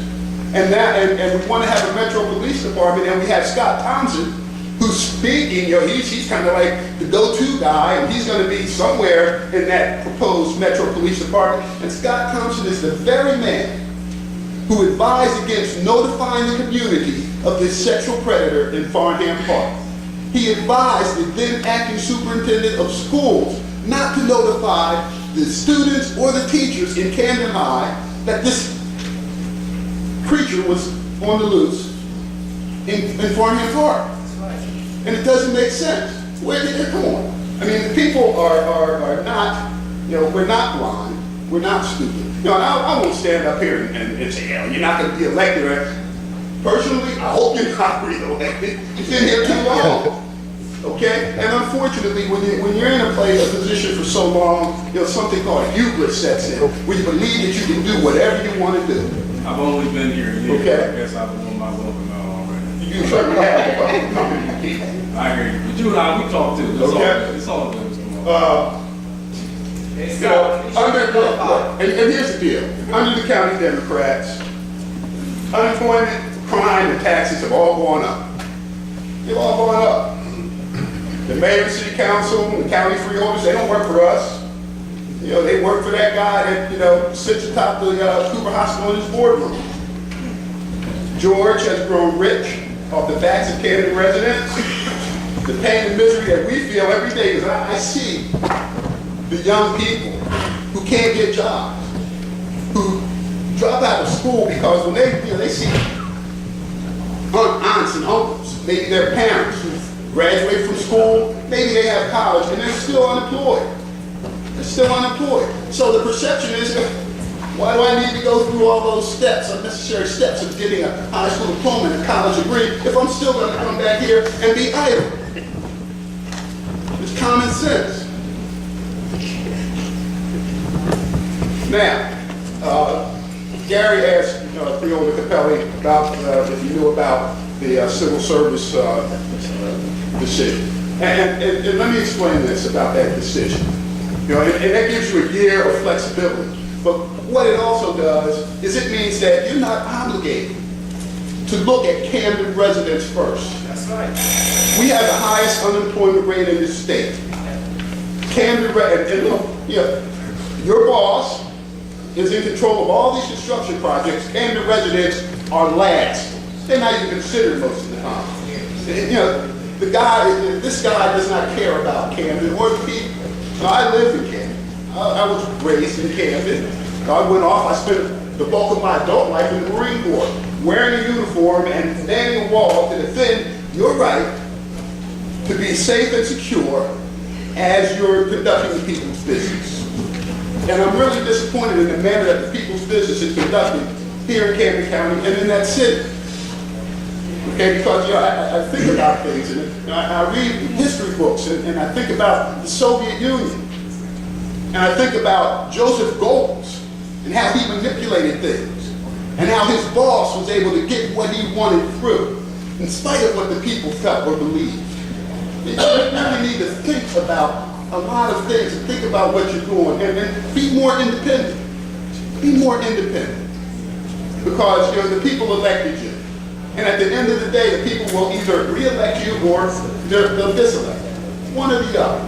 Okay? But at the end of the day, there will be justice, and the people will see justice done. So don't be on the wrong side of justice. Thank you.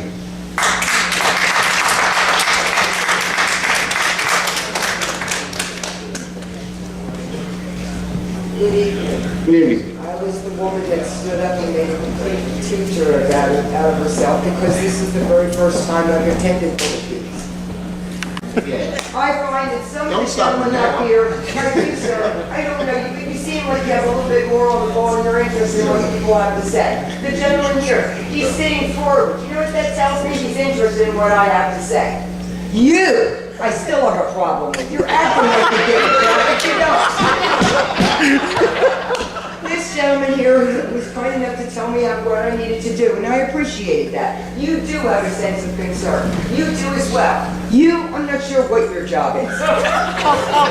And the fine lady on the end, she's taking notes, so I kind of figured what she's doing. You with the saying, I have no idea what your job is. You haven't said one kind thing. You haven't gone out of your way to compliment these people on the fact that they have the right to speak their mind. It's freedom of speech and we're establishing it. Now, let's address another issue. If that bell goes off, I'm going to go off. Okay.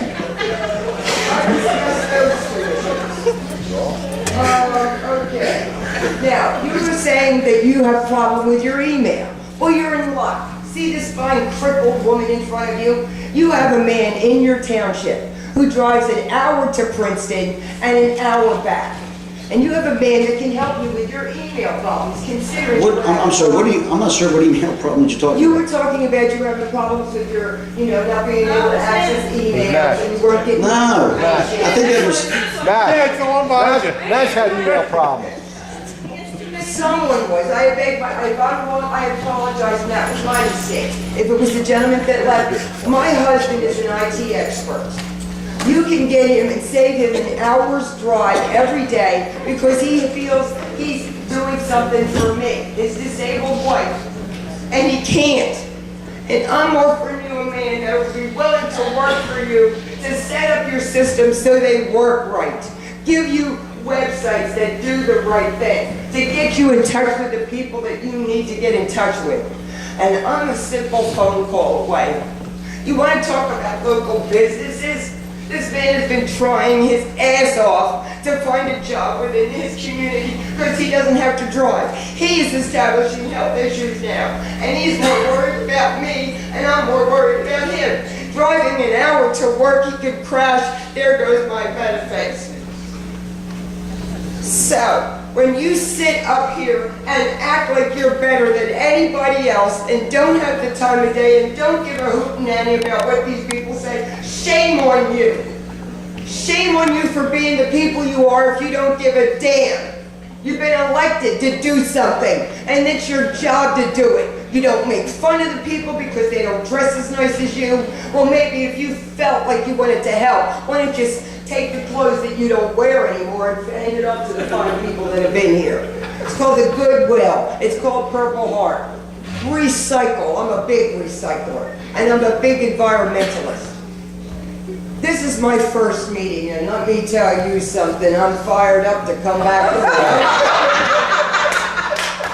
I'm appalled at some of the behavior of you grown-ups because you don't act like it.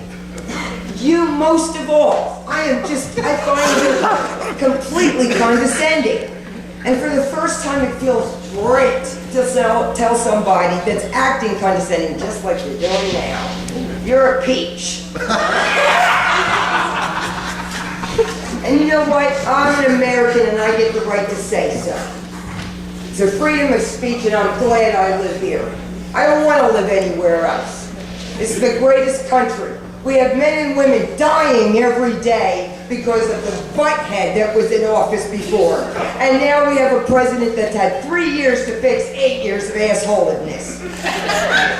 And pardon my French, but I'm a very frank speaker because I was going to be polite and do this and do that, but I've noticed the condescending attitude and I don't give a damn.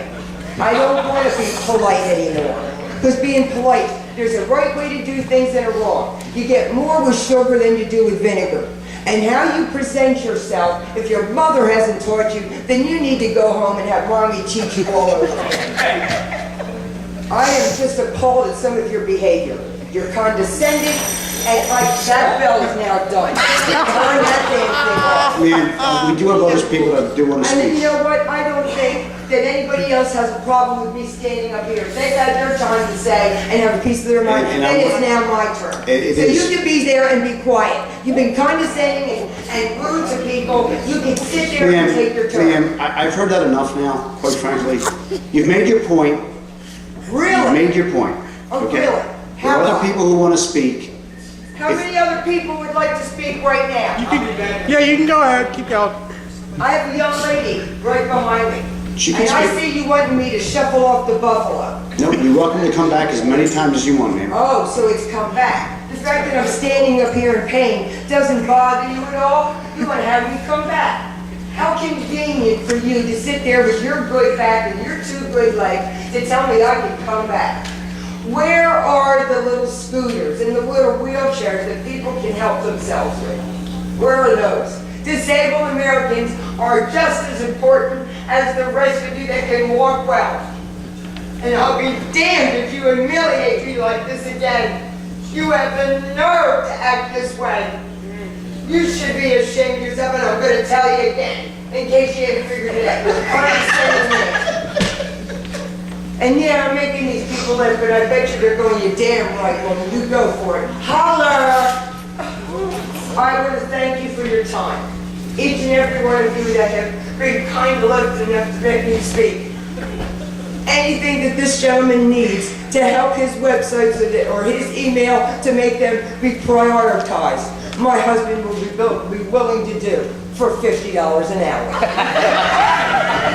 Why? Because he's got a disabled wife to take care of. If you can help a man start his business and keep it local in Pennsauken, then you've got yourself a lifelong resident that will raise their children here. I have a child here, and I have other family here. And I'll tell people, because I got a big mouth in case you ain't figured it out. If I got something to say nice, I'll say it. If I don't, that comes out too. A dentist almost killed me over 10 years ago. And I figured God saved me for a reason. So I'll be damned if I let anybody tell me what I can and can't say when it's my turn. I want to thank you for your time. You've been kind, except for you. I hope each and every member of you gets home safely. because you have the right to be free and you have the right to live in America and to be safe to get home and not worried about drug drivers and your kids getting raped. Thank you for your time, and God bless America.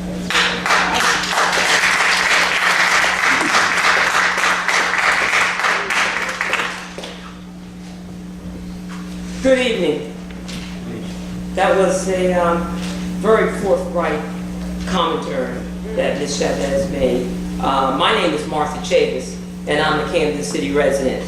And based on what she heard, and since the fact that I'm a psychology professor, and she pretty much hit the nail on the head tonight, I will be brief, and I'm not going to ask you to break a habit or go beyond your skill set.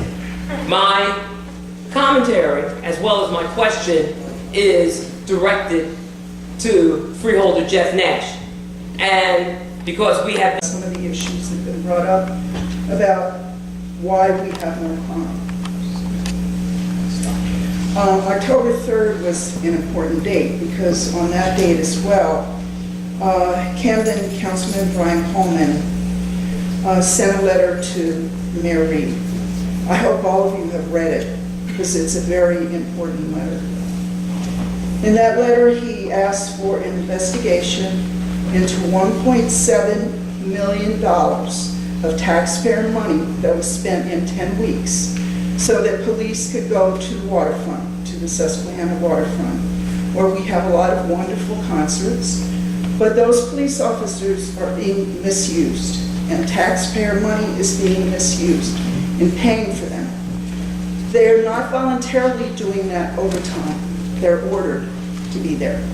They're ordered on their days off, and they're ordered on their vacation time to be there. Many times they come in early in the morning when a concert is at night, and there's possibly up to 100 police officers that have to stand there in parking lots that are empty before the concert begins.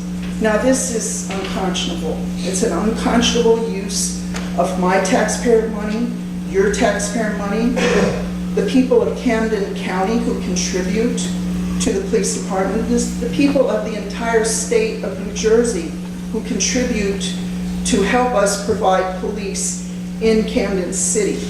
This is criminal, and it needs to be investigated.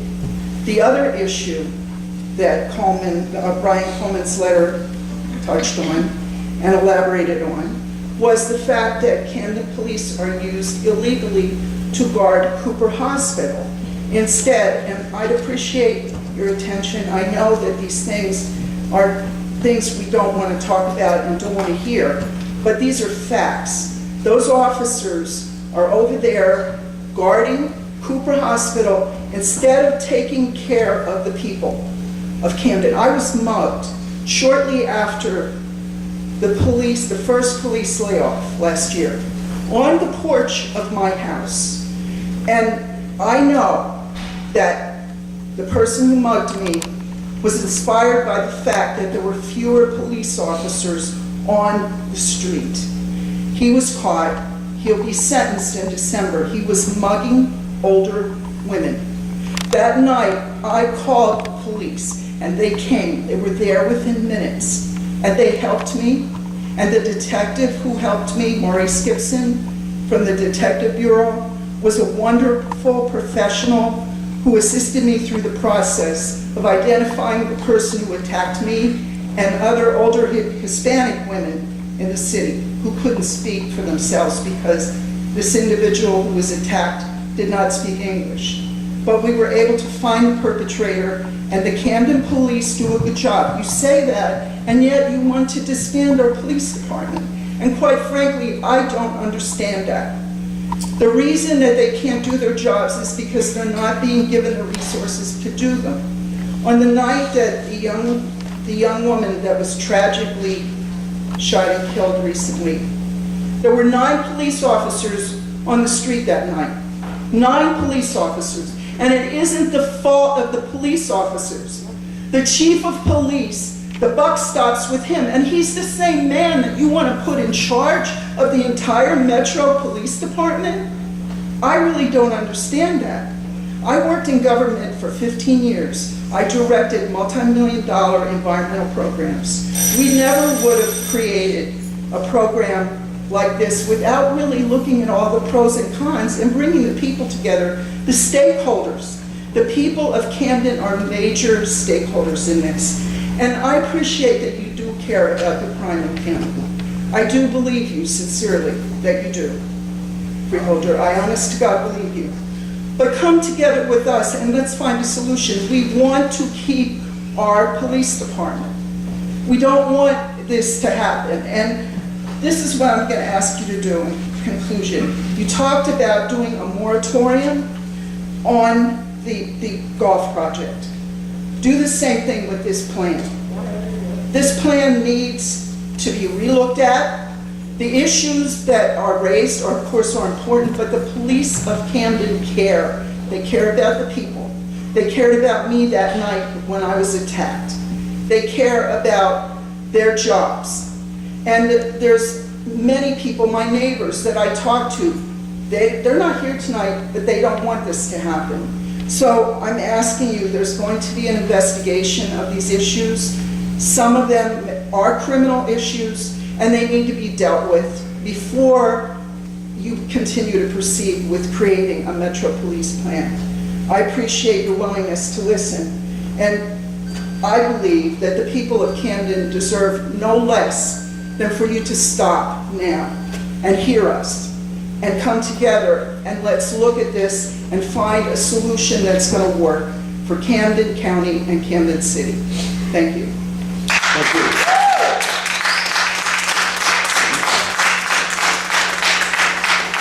Hello, my name is Lisa. I'm a Pennsauken resident. But I'm Crystal Landy from Barrington. We are police officers' wives.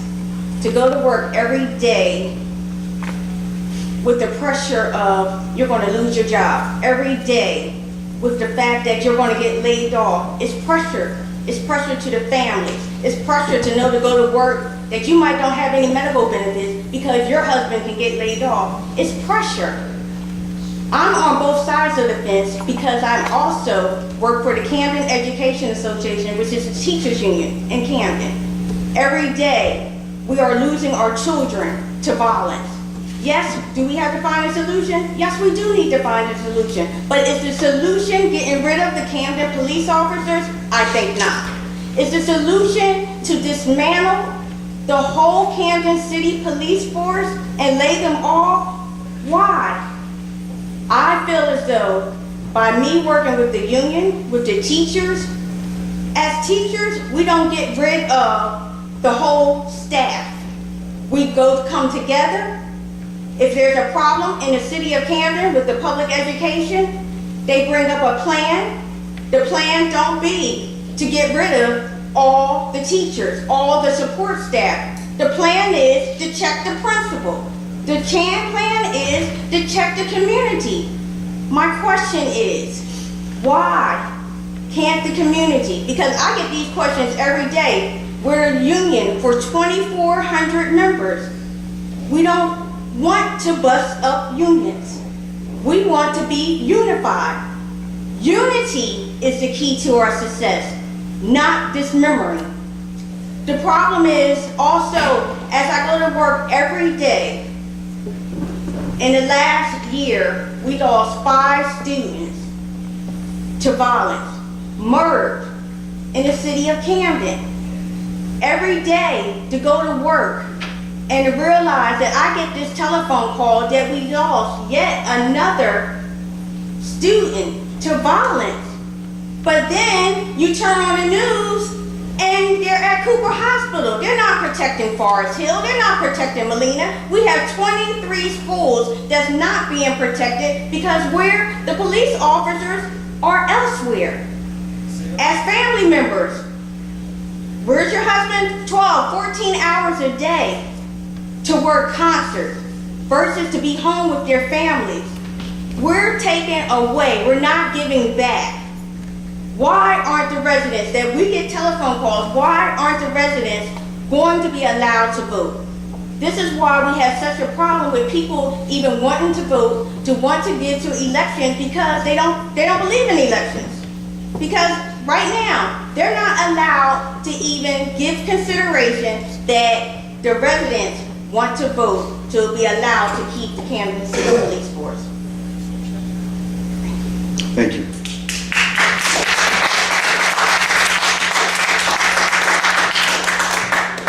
My husband is also a police officer, so he goes to work every day knowing that if something happens, he's there to protect everyone else. And I think the fact that you are trying to take their collective bargaining away is an insult to what they do every single day. I don't think you respect them. I think the way you're treating them, laying off in half a force because you don't want them to have the same collective bargaining, you want them to have the same union. What are you trying to accomplish? What we're trying to accomplish is this. And believe me, we understand what you're saying. I don't think you do. Well, you do. I don't think you do. Because you are looking at wives of these men who risk their lives every single day, and you're going to lay them off. It's not going to bother you because you're going to sleep tight tonight, right? No. No? No, I do sleep over this every night of my life, to be honest I with truly don't believe that. you. Well, it's the truth, man. Okay. I also lose sleep over the fact that there's been 53 murders this year. That the murder rate in the city is higher than the murder rate of Honduras, a third world nation. Which is terrifying. And You're taking away the cops that those it's that- terrifying to the police officers as well, because they know there aren't enough police officers not only to protect the citizens, there aren't enough police officers to protect themselves. So, And the problem comes down to this, madam. so why did you lay off more than half their force? We haven't done that yet, ma'am. But And we you're don't do doing that. that The because city you of don't have Camden, collective bargaining the rights. city of Grown Camden, men who are risking their lives, you're telling them they no longer have the right to have the collective bargaining. city has no money and it's their option on how they want to act. But what's going to happen is you're going to try to expand this to the outside other towns. You're setting a very No, scary no, we're not trying to expand it. Absolutely not. You are setting a scary precedent. No, we're giving an alternative to the city. If Well, I'm they letting want. you know for the first time, I've been in the same town all my life. My husband and I just bought a house there. The first time we're considering leaving this state because we don't want to be a part of this. This is scary. You are making people not want to be here. No one wants to live here knowing that you're doing this to your police force. People are there to protect us every single day. And yet when we come Where do you live, here- ma'am? Barrington, And how would you feel if there were 53 murders in Barrington this year? I think it'd be terrible. Okay. But I would not say lay off half my police force. Would you make changes? I think you have to look where you're going to. Would you accept the status quo if there were 53 murders in Barrington this year? Let's start up top. I don't understand what you're asking me. Would you accept the status quo of your police enforcement in Barrington if there were 53 murders in Barrington this year? There are not. Thank you. But I would not say lay off half the police force and bring in other people who do not know my town. Do you know my town? Barrington, Do you absolutely. know inside and out? I know Barrington pretty well, yes. I don't believe you do. I don't think I'm going to say you're going to believe You're me. taking men who know their city and you're trying to get rid of them. And it's not right. And for the first time. We're not trying to get rid of them. We as a are citizen, involved in I don't want active, to live in this county. we are involved in active negotiations with them right now, so we don't have to lay people off. That's what we're trying to do. So you're not going to. No, it's up to them. It's up to their union leadership. There's a finite amount of dollars, madam. It's the city of Camden. It's supported 70% by the state of New Jersey because the tax base doesn't have enough money to cover the administration of the city. I'm going to come back here on a roll when we're done, but right now I'm just letting you know, people don't want this. I'm going to do my homework, I promise you I'll be back. Thank you. People don't want this. Okay, thank you. So, as your job as public official, you're supposed to listen to people, right? A lot of people do want it, ma'am. I hear it. Why don't we vote on it? Can we vote on it? Hey, everyone wants it, can we vote on it? Excuse If me? everyone wants it, can we vote on it? No, it's not going to be voted on. Why? Because the city of George Camden- says no. Because the city of Camden, the governing body of the city of Camden, has decided it's not going to be voted on. It's their prerogative, not ours. You know that city council has to come and disband our county police. Excuse me. At that point right there, we're given 20 days by the judge. Mr. Fraser, you're out of order. You're out of order. Come on, man, don't lie then. Tell I'm not lying. It is the You are truth. lying. I have nothing more. I've answered your question, I believe. Oh, yeah. you are. No, we are not. And you see the arrogance, it comes out, doesn't it? No, it doesn't. You can't help yourself. To me, it's unconscionable, It's not to mention... unconscionable for you to use it as a political football. Yes, we need to memorialize those people and remember them. But you're using that to do something for political reasons. And you know that in your heart because it is the wrong choice. Dismantling the Camden City Police Department is not going to help with the murder rate in Camden. It is not. This plan is flawed. As someone who had a planning degree and who spent years in government reviewing proposals for multi-billion-dollar projects, I'm telling you, this is a flawed project, and you're unwilling to look at it. You're unwilling to look at the downside of what you are doing, and you're using those 53 deaths. And you can put your tongue in your cheek, and you can roll your eyes like you do with a lot of other people that you don't like what they say. With all due respect, it's unconscionable to use those poor people who died to do the dirt that is being done. And one more point, our chief of police, the buck stops with him. He is the same man that you want to put in charge of the whole. You know like we know that this matter is still pending. You know like we know I don't care what you're moving forward on, that's your plan to move forward. That is your right to do whatever you see fit to do, to try to do, should I say. But don't sit up here and lie to these people here and tell them like this is some straight done deal. You know like we know that the mayor has to come through our city council. We know like you know that city council, with the exception of Brian Coleman, is going to vote this down. We know they want to disband the Camden Police. We 10 steps ahead of that. We telling you, we are waiting. Stop playing games. Because for every time that you sit up here and continue to play games, somebody on our street's dying. We need those police out in the street. We need them in our communities. And you gonna tell me it's not true? I got pictures on my phone, and I'll be more than glad to show it to any one of you freeholders up here, the amount of police that we had at Cooper Hospital. Remember, I live on Berkeley. Right? You at this metro, and we will beat you at this metro. The moment that the mayor comes through city council and puts the order in to abolish our Camden Police, we have been ordered by a judge 20 days to respond for direct referendum. It will take us 5 days. We don't need 20. We don't need 20. How many people have you talked to that say they are in favor of it? Was it more than the 3,500 signatures we gathered that said they opposed it? Was it?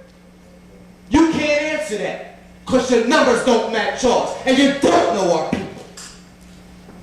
We're not going to allow you to set our people up for a massacre, sir, while you go back home to Oakland and watch the numbers rise in our city.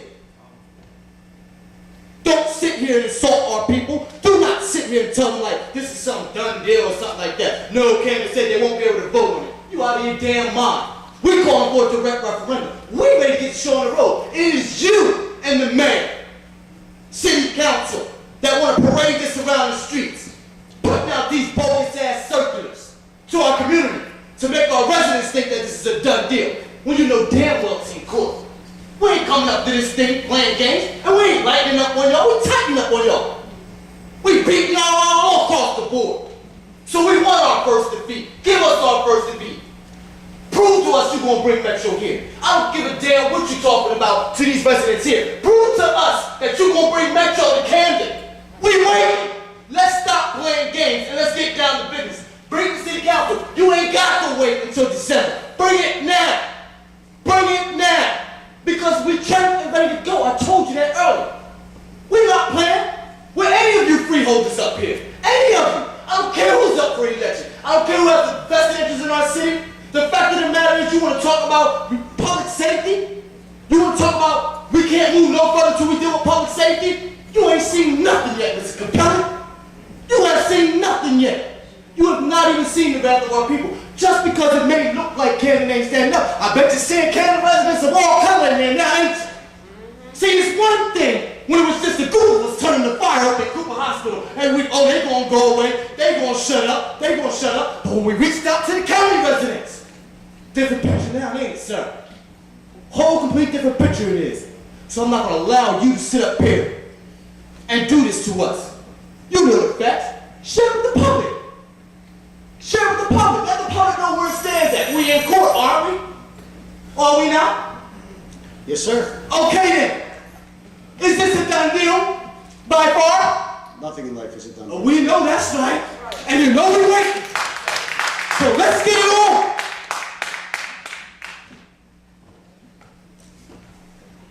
I just have a few quick questions. Your name, ma'am? I'm sorry, Nancy Webster from And Newtown, Pennsylvania. Where do you live? Newtown, Pennsylvania. Newtown, Pennsylvania. Okay. Her name? Nancy Webster. Webster. And he, in his car, he had blueprints of both the Ben Franklin Bridge and of the Walt Whitman Bridge, and he had a lot of propaganda in Arabic in pamphlets in his back seat. And so, of course, she was able to get all this information, and I guess the FBI got involved. But that was just last year that somebody was underneath the Ben Franklin Bridge with these blueprints of those things. And I'm just thinking, is that if we can't afford, as you know, you guys have a lot of great things that you need to put money into. We can't afford another disaster. Thank you.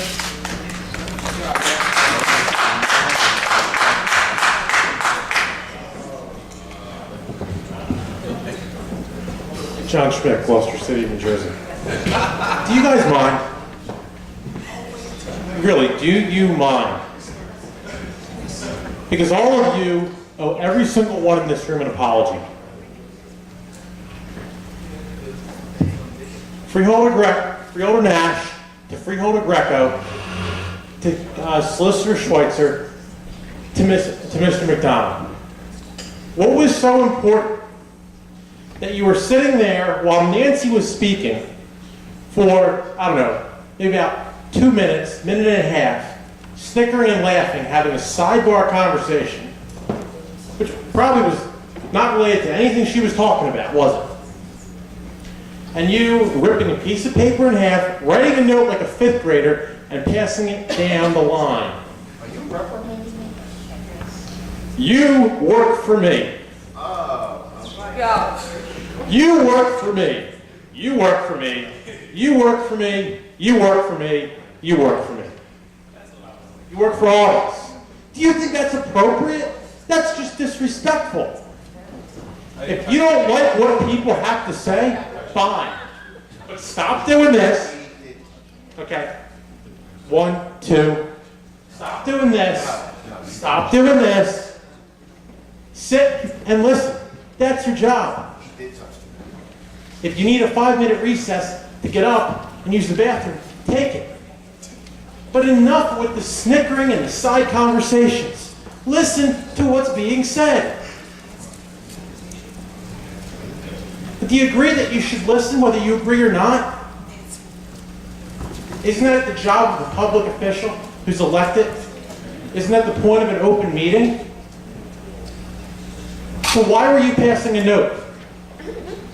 Would you like to tell the teacher, which is the public, would you like to tell us what was so important? Because you turned to Mr. Nash and just smiled. What was so important that you can't share with the rest of us? I didn't see the note. I didn't touch the note. Bill will prove it. I did not touch the note, and he's MSD. He's got a video. John, I want to see the video. You did touch it. You did. You passed the first hers. That didn't answer John, my question. do you have another question? Now, I would like to know, because it really ticked me off. I wasn't going to There were get some private conversations during the meeting. They're private. So what's your next question? Do you think it's appropriate? Listen. Listen. They had something to say to each other. It's fine. We've been sitting up here now. What time is it? 40 hours. 40 hours. Just, what's your question, John? Please. Do you think it was, can you have at least some respect for the public?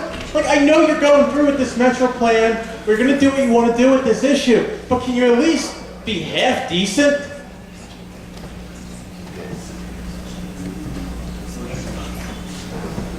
There you go again. I don't even know why I bother or why I waste my time. And I was going to say a few things, but never mind. I do have one thing I do want to ask, though. In regards to the park, which that was discussed, or one of the parks, the DRPA is currently in ownership of, that you discussed, Mr. Nash. Is that a conflict of interest for you? Because DRPA owns it, you serve as the vice chair on their board, and you're on the governing body of this board. Well, what's the conflict that you're suggesting? Are you involved with negotiations between county and DRPA for the county to purchase? He did touch it. Stop acting like fifth graders. You know, let me get good as Mr. Leonard, Mr. McCray. I mean, I was reading body language tonight.